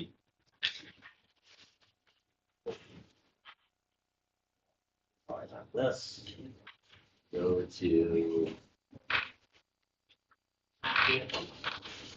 this is my first time, I think, presenting for city council, so forgive me on this. Okay. I think this one is probably an easier map to view. The property is located on the north side of Union Street, just west of Jennings Lane. And the applicant is requesting the western portion of this parcel subdivided into two. Eastern portion is all zoned R1, and they're requesting R2 on the western side. And let me go back. It's currently zoned R1, which means that the lot size is 15,000 square feet. The request to go to R2 is 10,000 square feet. Both of those zonings are consistent with the future land use map. So the future land use map, which is our guiding document for development in the area, it's low density residential. Both R1 and R2 are within those parameters. So staff, after working with the applicant, refining their project, supports this project because it is consistent with all the technical aspects of our zoning ordinance, our code, and subdivision regulations. Okay. And if there's any questions, any other specific questions that anyone has, I'm here to answer for you or help out. Council members, you have any questions for Tom? Yes. Go ahead. Councilman. I had a question for Wally before he left, that the difference between R1 and R2 for this area. Yes. His guesstimate at the time was about 35 houses. Was they can currently build X many houses in an R1, in that R1. And R2 would be 35 houses. I know everybody complains about the traffic and the red light and those kind of things. Those have to be addressed when the site plan is approved, my understanding is. Whether it has 35 more houses or not makes very little difference, I would think, in a big scheme of 125 houses or whatever. Yes, and I think that what's also helpful to understand too is that we're currently working on, if you recall back in January, the city was applied for a corridor study grant. And this area is one of them. And for anybody that doesn't know, a corridor study is the first step in the long-range corridor plan that addresses the street along there to help improve the traffic along there. And I think it was maybe a couple months ago, we found out, the city found out that they were awarded that grant to do that study. Right. We're at the beginning I stages. think we got a $200,000 grant. Will you turn the microphone on and speak into it? Oh. It's on, Lisa. Is it on? Oh, Yes, it's on. Yeah. it's not Yeah, close. just get close and speak into it so that the people in the lobby can hear, can see that they aren't able to hear. You can just start over and. Speak real low, Tom. Go ahead, you're giving a good presentation. Anything else? Anything, oh, okay. Just- One more question. I know in the public comments and the several emails that I've gotten, people that live in Garden Gates, in the Fairlane area, as we're calling it. What are the current sizes of most of those lots? Are they considered R1 or are a lot of them already the size of R2? Most of the houses actually surrounding that area is low density. So they could be R1, R2. The only area that is actually different is on US or on Union Street, which is commercial zone area. Things like Green Hills, they seem to be on very small lots. Those are very nice houses. Yes. And that, to me, is the demographic that people are thinking that the seller's gonna be selling to. Most people nowadays want smaller lots, but nicer houses. If you put a bigger lot, you can put a small house on it, but it's not required to be a nice house if you've gotta pay so much for the land. That's true. I mean, I think that as, my age, I wanted a larger house on a larger lot. But I can only speak for myself but I would say that predominantly surrounding the area is both, it's low. That's how this actually came up, how the comprehensive plan and the future land use map was identifying the character of the surrounding and the surrounding neighborhood. And as Waleed has spoken on it before, the future land use map and the zoning ordinance work hand in hand. They're both consistent with each other. And so if you look on the future land use map, that was how that was actually created. Any other questions? Mr. Tom, okay, at the 35 additional homes, that could possibly be 105 people on an average of 3 people per home. Yes. That was just the point I wanted to make. Also,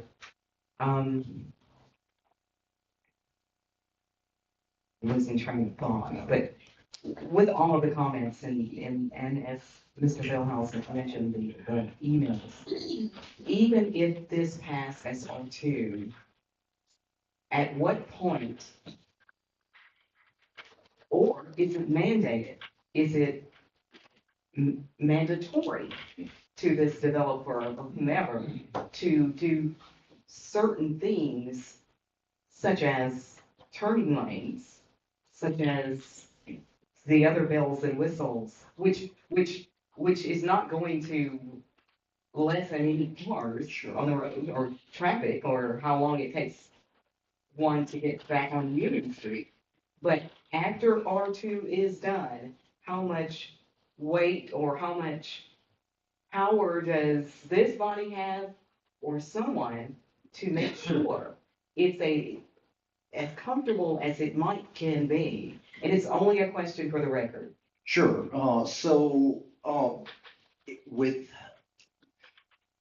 There are certain steps within the planning process where you're required to do a transportation study. That transportation study is becoming a lot, I would say that probably it was a little bit more relaxed in the past, but it's becoming more strict in terms of how you're calculating that. And so with the development in that area, both planned and that we have in our queue right now, all those have to be taken into consideration, and that will trigger certain things like turn lanes, red lights, things like that. Mayor, if I may, Please. if I could add on to Tom's answer. Please. if council approves the rezoning, there is no other, there's no other control at council level unless they decided they wanted to do a PUD. Right. So to develop the area into a subdivision, they've got to do a concept plan, they've got to do a preliminary plat, they've got to get a final. And so all of that lies within the power of the planning commission, and they have to follow both our zoning ordinance and our subdivision regulations. Addressing as far as the traffic study, I think one of the things Tom was saying is that the planning commission has always had the power to ask for those, but because of growth in Shelbyville, it's becoming more common for them to ask for those. It's becoming more important, I guess you could say, to ask for those. And the planning commission does have the power to perhaps require the developer on the roads, public roads in front of their land, they can have them make certain improvements. Right. And it may require a turning lane, but all of that happens at the planning commission level, whenever they're ready to develop. Do any of the traffic studies land again, amongst this body? I've never seen one. No, ma'am, that's all planning commission. Is there a reason why? Yes, that's the way the state law is, structured. The entire power on subdividing land lies with the planning commission, not with the legislative body. When they come to us for, they make the recommendation to this body. Right. They only make a recommendation to this body on two things. A rezoning, which is changing the law on zoning, what district they're rezoned. And then on annexations, which is changing the boundaries of the city. Those are the only two things that in terms of land use comes back or is a review by the planning commission with a recommendation to council. Everything on subdivision of land goes to the planning commission and the planning commission only. And I will add that TDOT is actually also increasing their standards. In the past, they had taken more of a allowing the city to determine theirs, but now they're actually working more closer with the city to support the city when it comes to traffic. You know, whenever it's their right of way, their authority, and 41A is their authority as well. Thank you. All right, any other questions for Tom? Thank you, Tom. Thank you. Okay. Your seat was taken, Tom. Oh, that's all right. You can sit in somebody's lap if Tom, you can have mine. Bring him another chair in here, somebody. We need him in here. Tom, I appreciate you doing that on behalf of the city. And now I'm gonna ask for the applicants, 2 speakers, to come forward and talk to us. Thank you, Scott St. John, St. John Engineering. And, It's on, Scott, just bring it to a little closer to you. Thank you. Thank you. Thank you very much. Just wanted to come up and summarize quickly some of the discussions that were held at the last study session last week and get some of those in your mind. The document that was passed out last week, I have additional copies of that if you would like to see that. But what it does is it outlines some of the adjacent subdivision restrictions, Garden Gate, Union Heights, outlines some draft restrictions that the Rosses, as the developers, are proposing on this property for not only the R1, but proposed R2. As stated, and as everybody knows, they are asking for the lots adjacent to Jennings Lane to remain as R1 and the interior lots will be revised to and rezoned to an R2. And we have worked closely with the planning department. We presented multiple concept plans to them to refine a plan that meets the comprehensive development plan, land use plan, and we feel that we have done that. The main thing that we wanted to stress is that we have worked hard with the planning commission, the planning department, to come up with a plan that preserves the wooded area, the large wooded area that's on site, as well as the horse barns that are on site. The developers feel that's important. They have identified, we have put together plans that outline just an R1, and it equates, as has been mentioned, about 35 additional lots, the 125 plus about 35 lots. But what that would do is that would take out a large portion of the wooded area, it would take out the horse barns, the additional barns to get that 125 in. So this plan with the R2 interior that reaches in 125 lots preserves that large wooded area. So they are committed to that. I know we'll speak in a bit on the binding of these covenants, restrictions, conditions that we have outlined in draft form. So Mr. Jody Lambert will discuss that shortly. So again, the developer is committed to the plans that have been outlined in here. They have gone through, compared the restrictions, the house sizes, the exterior materials, sidewalk requirements in Garden Gate, in Union Heights, and have presented and proposed CCRs that are equivalent, similar to those, which again, brick on the exterior, brick, stone and hardy board, concrete product, no vinyl. So those match or exceed what's outlined in the current sections 1 through 4 of Garden Gate. So they're committed to meeting and exceeding those concerns that some of the residents have. Last week, we talked through the concept plans. We passed that around. They are in this document here. If anybody needs some additional copy, and again, they're committed to those plans. Real quick, there's been discussion tonight on traffic impact studies. Yes, the city has been requiring those. On every project that we have done lately, those have been required. They're required at the time of the preliminary plat. We hire a third-party professional traffic engineering firm to prepare those.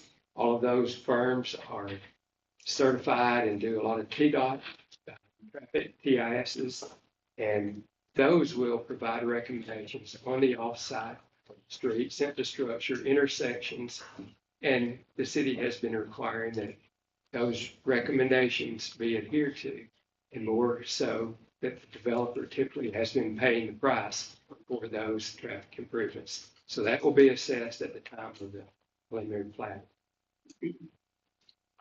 Concerns have been brought up related to utilities and capacity. We've already been in discussions with Shelville Power related to utility extensions to the property and the necessary upgrades for water and sewer. So those discussions will continue as we get into construction plans for the development. We'll have to address all of those. PUD requirements. So it's been said here last week, the planner brought up some concerns on PUD being the only way for the city to bind and tie down those restrictions. So again, we wanted to outline that, yes, we presented our preliminary restrictions that meet and exceed a lot of the adjacent subdivisions. I'm going to turn it over to Mr. Jody Lambert. He is going to outline some ways that the city can actually bind those. So to alleviate some of the concerns on the developer coming in and changing plans after this vote. Real quick, I wanted to also stress that under an R1 or an R2, the city zoning ordinance outlines the type of structures, houses that can be built, and those vary from double wide mobile homes to stick-built houses. And most of the restrictions of the adjacent subdivisions that did not allow double wide stick-built houses were the only thing that were allowed, and that similar restriction will be presented into their document. So, there's been concern of what will come in. So again, this developer is trying to preserve the character of that property and to set restrictions that really make it similar to and exceed the adjacent subdivisions. I'm going to pause, ask for any questions to me. If not, I'll turn it over to Joe. I got a question. It's the developer taking any opportunity or any time to sit down with the people that's in here that absolutely, they ain't gonna have it, no way, shape, form, or fashion. I go home and open my city computer and smoke comes out.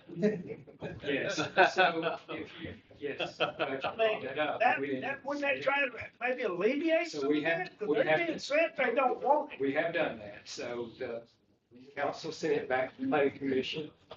Planning commission voted 4-3 to send it back, with a favorable recommendation to this body. We held off for a month. We go back that vote, so we intentionally paused the project.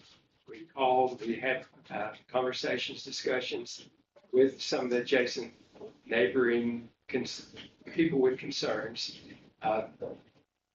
Miss Amy Lee Marks has also gone and sat down with some, but a lot of it has been by phone call because, they just didn't want to take the time to meet, of course, but have had good conversations, have outlined the concerns. A lot of these covenants did come out of some discussions with the neighbors related to exterior materials of the houses. Yeah, so they're going to put in vinyl sided houses, and so we felt it was important. So yes, that month-long break that we took was intended to perform those discussions. Thank you, Scott. Appreciate it a lot. Thank you. Anyone else have any questions for Scott before he has a seat? Okay. Good evening, Jody. Good evening. How are you? Well, I'm doing all right. I'm here sort of on an impromptu basis. My colleague, Dave Parsons, his fiance, getting married Saturday night, was involved in a car accident. So I'm here rather impromptu. Terrible. I think she's doing working in a smaller community, you wind up realizing you're on the opposite side of a situation. Mr. Richardson and I, we're in a project together. I had no idea I was going to be placed in this situation, but anyway.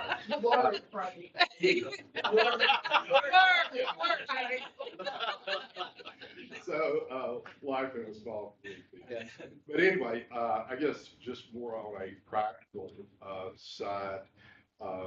Mr. Feldhouse alluded to it a few minutes ago. As our population ages, people want smaller yards, not as much to maintain themselves. And I think that's probably reflected in the growth for R2. So I think it is a trend. A lot of communities are going toward subdivision with smaller yards. So as the elderly population gets to that point, they don't want to care for the yards, and therefore they have less to maintain. They have larger green spaces that are maintained by homeowners association. Larger green spaces that are maintained by homeowners association. And I think that's the attempt here to make it aesthetically pleasing, maintaining a horse farm. So I think it's a trend, and I think it would be a positive thing, and very, again, aesthetically pleasing to the community. It's my understanding also that when they were looking at R1, they were looking at 125 houses. Looking at this R2, they would still have 125 houses. So there would be no difference between R1 and the R2 in terms of the number of houses they're proposing to build. And therefore, the traffic issue would not be any different under the R1 and R2. I think that there will be Mr. St. John said, I think a traffic study that will address some of those. So, Ms. Sutton was the one that I recall spoke more directly toward the issue of R1 versus R2, and I think that's what we're here tonight to discuss, whether there is a zoning change to R2. Her issue was concerned about what are they going to build out there. I think we could deal with that issue, in conditional zoning where the city is mandating that subject to, the developer doing what the city requires, that is a condition to the zoning being changed from R1 to R2. That may be an issue that Ms. Schopner disagrees with me, but I think there's case law to support that if it's mandated by the city, then they can condition upon the zoning change upon the developer complying with the demands of the city. I think there probably could also be, as far as the parties that could enforce the restrictive covenants, that expanded beyond the development itself. If there were concerns about neighboring subdivisions about people not complying with restrictive covenants, they would have standing or could have standing to file suit to enforce those. Those are my comments. Thanks very much. Thank you, Joe. All right, we've given opportunity for our planning director and for the applicants to speak. The ordinance has been read by our attorney. Do I have a motion? The motion would be to, Lisa, you want to tell us to approve that? To approve that? Well, There's no motion. there's no Yeah, motion yeah, on the I'm floor at the asking for a time, motion. so the council could make any motion, any council member could make a motion either way. All right. We would need a motion from the council members then to either retain R1 or to have it as R1 and R2. Am I correct in that statement? Ginger? Well, they're only asking for a portion of it to be rezoned R2. The front portion would stay R1. Right. I make the motion not to move on with R2. Okay. So, Madam Attorney, that may not be worded correctly.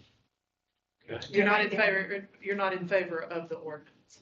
You're making a motion to deny the To ordinance. deny the ordinance. Yes. Okay, we have a motion to deny the ordinance and retain R1. Do we have a second? Second. Okay. Do we have any discussion with our council members? If not, we'll take a roll call vote. Okay, when I call your name, if you're in favor of denying the ordinance, you will say yes. If you are not in favor of that, you will say no. Councilmember Feldhouse? No. Councilmember Ewing? Yes. Councilmember Hale? Yes. Councilmember Christie? Yes. Councilmember Isaacs? Yes. Councilmember Turnbow? Yes. You have 5 yeses and 1 no. Okay. All right, that is approved as staying R1. Motion passes. Ordinance is withheld. Let's all go. Please make certain that it's reflected. The motion passed, the ordinance is denied. Yes, ma'am, I wrote that. Okay. Motion passes, ordinance is denied. Thank you. All right, let's move to number B, or letter B. Ginger? Your second ordinance on first reading is an ordinance to amend the City Code of Ordinances, Title 10, Offenses Miscellaneous, Chapter 2, enumerated Section 213, Loitering, to repeal any and all ordinances in conflict herewith and providing for an effective date.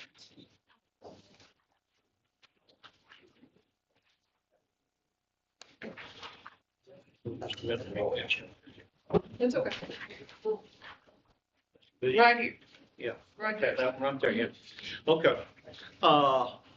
Any question on that? You need Ginger to read it again? I was looking for it in my notes right here. Read it again for us, Ginger, please. Yes, sir. An ordinance to amend the City Code of Ordinances, Title 10, Offenses Miscellaneous, Chapter 2, enumerated Section 213, Loitering, to repeal any and all ordinances in conflict herewith and providing for an effective date. This basically is dealing with camping on the other property, is what this is. Do I have a motion to approve that ordinance? Motion to approve. Do I have a second? Second. Okay, do I have any discussion? Have we gotten anything about this? Okay. Like any information about it? Cause I was searching in our packet and I didn't see anything. I think this is worded different, from our study session, is that correct? I think you said you were gonna send us something before we got to the voting and we never got, I didn't get anything. I don't feel comfortable voting on it. Please, Scott, please. I'm sorry. The ordinance, I think I had the ordinance finished in time for the packet, but there was no, no other, I'm sorry. Yeah, the ordinance, okay. In the packet, there was a staff summary sheet from your city manager that said the city of Shelbyville Municipal Code 10-213 cites, it shall be unlawful for any person without legitimate business or purpose to loaf, loiter, wander, or idle in, upon, or about in any way or place customarily open to public use. The recommendation is to add the following language to this. It shall be unlawful for any person to camp and store personal property on any local, state, or federally public property without express written consent from the property owner.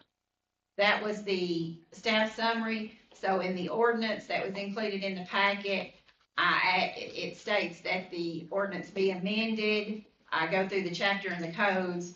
Now therefore be it ordained by the mayor and city council of the city of Shelbyville that Section 1, the language included in the Shelbyville Municipal Code, Title 10, Offenses Miscellaneous, Chapter 2, enumerated, Section 213, be amended by adding the following.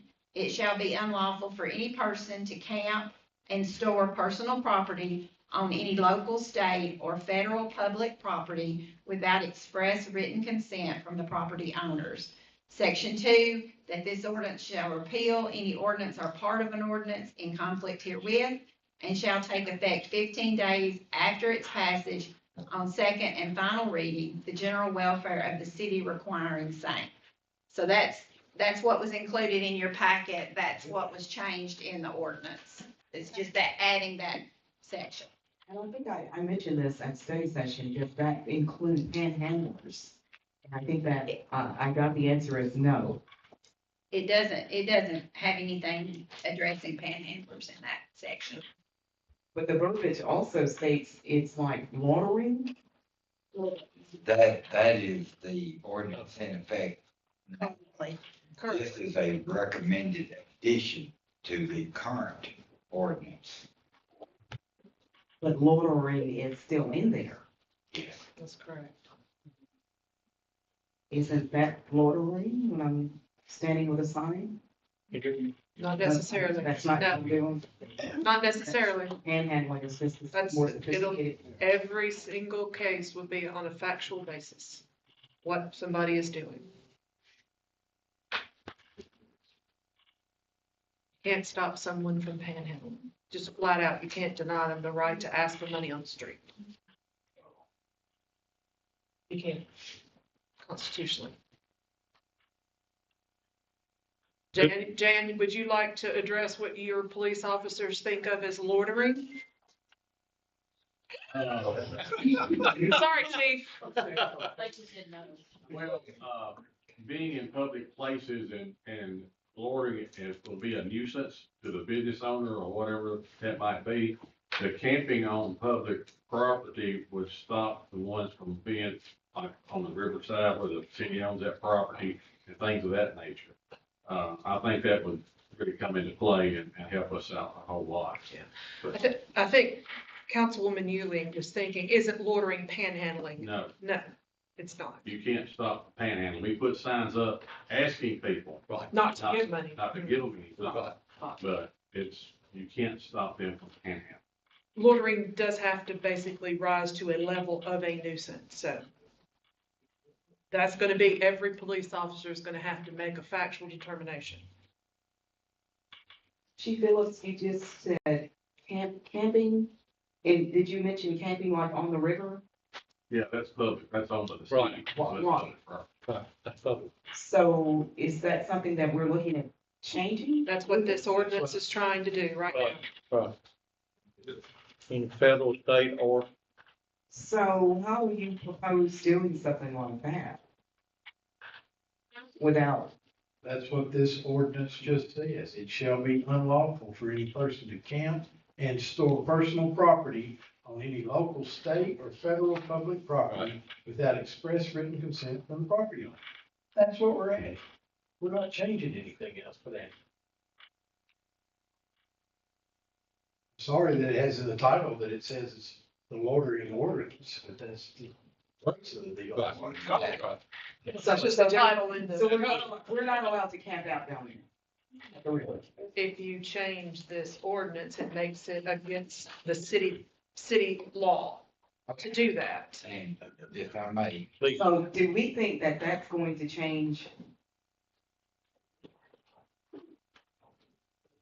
How do you clear something like that up? You're talking about how the city would enforce it. Yes, yes. did you mean to say something? well, the first thing I want to point out, without express written consent, that would allow, if we were to develop the riverfront area, river bottom area, and a scoutmaster, Boy Scouts, Girl Scouts, whatever, came and asked to camp down there, this board could grant them authority, or the chief could. However, this language would prohibit any unauthorized camping, and would prohibit them from storing personal property and give our law enforcement the authority to limit. And we put up signs and things like that to show that, right? So we don't have any affordable housing here, we don't have any homeless shelter, and now we're gonna lock people up, this is targeting homeless people, that's what it is. I just don't see that it's fair. To clarify something that you said, this will become part of the Shelbyville Municipal Code. The Shelbyville Municipal Code is enforced by writing a citation. As you know, y'all have heard me preach before, anything that goes in front of the city court is only $50 violation, $50 day fine. Chief, I think that would be the extent of your enforcement authority. You would not be putting anyone in jail for doing this. Unless they've been banned from the property. If they've been banned from the property from a private owner, we can arrest for criminal trespass. Okay, so then that would be up to the city. If they're on city property, that would be up to the city if whether they wanted to charge criminal trespass. Is that correct? Okay. Good questions, everybody. Okay, so Anybody else? I'm gonna leave it alone, but will there be, officers patrolling, and We do it every day. will it be on the increase now that this goes in, or if it passes? No, what we're doing now. We're keeping watch on the public properties that we've had complaints on the river and other places in private property that people do not want these people on, and we continue to move them out. I want to say this too, I'm all for this, because I know that we've got the river district, we've got the, the overlook, all of these things coming, so we've got to somehow get it cleaned up. We've got to start somewhere, so, it's fine with me, but I was just trying to see, how can we do this? Because this has been going on for all of these years, and, it's gotten a little worse at times, so. I think the state should take that law. Yes, that's correct. This is new authority given to local governments by the Tennessee General Assembly. Well, and they do it, once they put up the signs down at the bridge, where you go into Southside, it's 1,000%. It's like when you cross that bridge, you used to, there's clothes laying in the street. And I still see it. 5:30 in the morning, it's a show. It's still a show, but, but it made a world of difference. Yeah. And the people of Southside appreciate it. And I appreciate our city manager and our police chief being here tonight and the work that they have done trying to help us. It's not necessarily the river walk. We just want to be able to, our citizens, I saw a family down there picnicking over the weekend, and somebody a young person fishing, I haven't seen that in a long time down on our river. So I think they were afraid. There was a fear factor there. And so, I appreciate that, and I appreciate the state law coming through. This is what we're voting on tonight, is to approve that, correct? On first reading. Yes, on first reading. Okay, do we have a motion on that already? I do with Bob, don't I? Yes. Okay, do I have a yes, second? Yes, sir. We're ready. Mr. Feldhouse? Yes, sir. All right, any other discussion before we take a roll call vote? All right, let's have a roll call vote, Ms. Smith. Councilmember Turnbow, Yes. Councilmember Isaacs. No. Councilmember Christie, Yes. Councilmember Hale, Yes. Councilmember Ewing, Yes. Councilmember Feldhouse. Yes. You have 5 yeses, 1 no. Ordinance will be presented for a public hearing and second reading at next month's meeting. Okay, first reading is approved.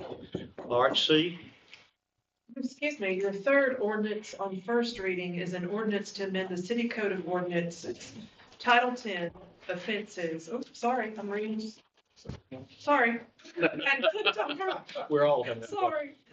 An ordinance to amend the adopted budget ordinance as amended of the city of Shelbyville, Tennessee, various funds for the fiscal year 2023-2024, the period ending June 30th, 2024. Hey, do I have a motion on that? This is first reading on this too, correct? That's correct. Sir? That was a placeholder for our amendments at this time. I can do amendments to this. I may next month. Okay, so, There'll be first reading next month, yes. okay. So can we have just a motion to defer till next month? That's fine. Okay. Can I have a motion to defer next month based on our city treasurer's recommendation? Motion. Second. Okay, do I have a second? Second. Bob? All right, thank you. Councilmember Turnbow. All right, any other discussion on that? If not, let's take a roll call vote. Any other discussion? Anyone? Okay. Roll call, please. Councilmember Christie, Yes. Councilmember Isaacs. Yes. Councilmember Turnbow. Yes. Councilmember Feldhouse, Yes. Councilmember Ewing, Yes. and Councilmember Hale. Yes. Thank you, Melissa. All right, Ginger, if you would, D. Okay, your last item on first reading is an ordinance in the city of Shelbyville, Tennessee to approve the rezoning of 3.38 plus or minus acres owned by Cooper Steel Fabricators Incorporated, located on the north side of Eagle Boulevard, west of Eaton Drive, and shown on Exhibit A, final plat, from residential to low medium density residential district to industrial to general industrial district, and repealing any ordinance or portion of ordinance in conflict therewith. Okay, this is first reading now. Do we have a motion to approve that on first reading for that property? You may want, Tom. Okay, Tom, you want to show us that? Sure. I'll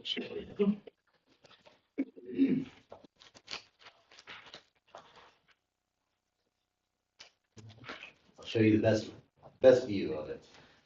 So this property, it was recently combined. There were 2 parcels and 12 months ago it was combined. And if you notice the map to the left, the lower corner, which is the existing zoning map, you can see that most of it, that property is surrounded by the industrial zone I-2. So what Cooper Steel is requesting is that it be rezoned to I-2, which would allow them to put in more of the facilities. Any questions for Tom on that? We looked at, I think, that in the study session. I believe that received a favorable recommendation from the planning commission. Yes, from the planning commission. It met, on the right-hand side, you'll see that it is, in the future land use map, it is the innovation character area, which is, I-2 is one of the appropriate uses for it. So, planning commission did recommend that this be approved. All right. But do we have a any questions for Tom before we ask for a motion? Any questions for Tom? Thank you, Tom. Thank you. Okay, do we have a motion on first reading on that ordinance for that rezoning? We all do. Huh? Sorry.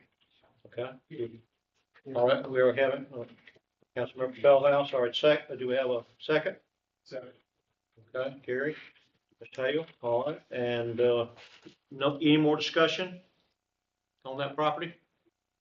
All right, let's have a roll call vote. Motion is to approve and on first reading, correct? Mr. Feldhouse? Yes.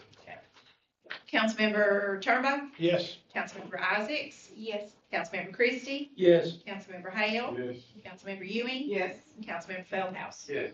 We have 6 yeses for approval. First reading. All right, resolutions, Kendrick? A resolution of the Shelbyville City Council to repeal all previous ordinances and resolutions pertaining to planning and community development fee schedule and to adopt an updated planning and community development fee schedule. Okay, do I have a motion on that resolution? Motion to approve? All right, do I have a second on that? Second. Okay, any discussion on that? Just trying to catch up on those fees, aren't we? Yeah. Tom? That is correct. Okay, all right, all right. Do we have any discussion? If not, we'll have a roll call vote. Councilmember Ewing? Yes. Councilmember Hale? Yes. Councilmember Christie? Yes. Councilmember Isaacs? Yes. Councilmember Turnbow? Yes. Councilmember Feldhouse? Yes. Approved with 6 yeses. That's approved. All right, B. Your second resolution is a resolution requesting the Bedford County Board of Education, election commissioners to hold a general city election on the first Tuesday after the first Monday in November in 2024. Okay, do I have a motion to request that from the election commission? So moved. All right, do I have a second? Second. Okay, any discussion on that? All right, let's have a roll call vote. Councilmember Feldhouse? Yes. Councilmember Ewing? Yes. Councilmember Hale? Yes. Councilmember Christie? Yes. Councilmember Isaacs? Yes. Councilmember Turnbow? Yes. Resolution is approved. Okay, business items. Thank you, Ginger, for reading for us. A is a consideration of a motion to authorize the mayor to send a letter to the Shelbyville Bedford County Chamber of Commerce Board inquiring about the denial of the city's membership in the Shelbyville Bedford County Chamber of Commerce. Do I have a motion to send that letter? So moved. Do I have? Okay, I have a motion and a second. Any discussion on that? Yes, Mr. Mayor. And how would you, what verbiage might you use? Is this going to be in a meeting form to ask to meet us? We meet them? They respond by letter? Or how, what are we expecting? Probably any kind of response, wouldn't you think, Scott, whether it's by letter or if they wanted to meet with us, let them make that decision at that point. Is that correct? Y'all can direct whatever content you want in the letter. Yeah. That's for y'all to discuss Yeah, but tonight. as far as- Tell us. You're talking about response, I wasn't right? sure. Yes, I wasn't sure the mayor's gonna put together a nice letter, but I'm just thinking, I'm hoping that there is kind of like, it's kind of on the immediate basis kind of thing. I would not supposed to just kind of hang out there. We're gonna try to take care of it pretty quick, aren't we, Scott? Okay. Yeah, yeah, a good question. Good question. Yeah, we need to answer on that pretty quick. Okay. Anyone else have a? Are you gonna contact the state, Chamber of Commerce? Talk about that. Thing? Scott? Yes, sir. Our city recorder looked into that, and the state has no authority over Lubbock Chamber. Gotcha. Okay. Good question, Councilmember Turnbull. Anyone else have any questions or discussion? Okay, let's take a roll call vote. We have a motion and a second. Councilmember Christie? Yes. Councilmember Isaacs? Yes. Councilmember Turnbow? Yes. Councilmember Feldhouse? No. Councilmember Ewing? Yes. Councilmember Hale? Yes. You have 5 yeses and 1 no. That's approved. All right. B is a consideration of a motion to approve and authorize the mayor to sign certificates of good moral character for Banshari Shintan Patel and Naveen Baha, excuse me if I pronounced it incorrect, Shintan Patel, Union Street Wine and Spirits, 730 Union Street. Mr. Mayor, if I Yes, could. please. This item was not on your study session. This is a certificate of compliance, which I think the council is familiar with. We've done several of them. When someone opens a liquor store in town or changes owners, purchases one that's already there, they're required by the state to ask their local jurisdiction for a certificate of compliance, which in order for us to do that, they have to file an application, pay a fee, and I do a background check. This is a couple, and I did background checks on both of them, and they both came back with no reportable records found. They are purchasing a piece of property here in town at, hang on a minute, and I'll tell you, 730 Union Street, and they are going to open a new liquor store, so it is not one that currently exists. It's Union Street Wine and Spirits. All we're doing is saying that their background checks came back clear. We'll send the certificate of compliance to the state, and they will handle the liquor store application from there. Thank you for clearing that up, Lisa. Okay. All right, do I have a motion on that? Sign those certificates? Lisa's done the background checks and all those kind of things? Move. Okay, do I have a second? Second. Okay, and, any discussion? All right, all in favor say aye on this item. Any opposed? All right, that passes. All right, appointments is the next item. We've done interviews before the meeting tonight. We started about 4:30 this afternoon with interviews. Consideration of a nomination for council, from council, for 2 seats on the Shelbyville Power Board. The term is for 3 years. We have, Lisa, would you talk to us about that a little bit? Yes, Mr. Mayor, we have 2 seats up, and I'm just gonna take them alphabetically. I will start with Claudia Doobie Mallard's current seat. And when I call your name, if you'll give me your applicant for that seat. Councilmember Feldhouse? Mallard. Okay. Are we doing this one at a time? I'm sorry. Yes, we do the seats one at a time. Okay. Councilmember Ewing? Ms. Mallard. Councilmember Hale? We're gonna protocol Doobie. Councilmember Christie? Doobie. Councilmember Isaacs? Councilmember Turnbow? Doobie. Ms. Mallard, Doobie will maintain her seat on the council, on the power board for 3 additional years. Okay, the second seat is currently occupied by Irving Miller. When I call your name, please give me your applicant for Mr. Miller's seat. Mr. Turnbow? Irvin? Ms. Isaacs? Irvin? I don't know why I'm calling y'all Mr. and Mrs. Excuse that. Councilmember Christie? Mr. Miller? Councilmember Hale? Mr. Miller. Councilmember Ewing? Mr. Miller. And Councilmember Feldhouse. Great. All right, you have 1, 2, 3, 4, 5 votes for Mr. Miller and 1 for Mr. Craig. So Mr. Miller will maintain his seat on the power board for 3 more years. And we want to thank all applicants that came tonight and were in interview and were interested in serving on that board. B, mayor to appoint 1 student member to serve a 2-year term on the CART board. And this is for a student. And I have the name Seth Sharp, will be a junior at Shelbyville Central High, has agreed to do that, and I guess his parents had to agree too. Yes, sir, he did discuss it with them, and they were good with it, and. Are you with us tonight? Would you please stand up? Thank you for being here. Thank you. And congratulations. I was just gonna compliment him. I spoke to him on the phone a couple of times. He seems like a very nice young man. Okay, we don't need to vote on that, do we? No, sir, you don't. All right, isn't that good? All right, do we have any announcements tonight? Okay, I will ask for a motion to adjourn this meeting. I'll make that motion. Do I have a second? All in favor say aye. We're adjourned. City Hall will be closed on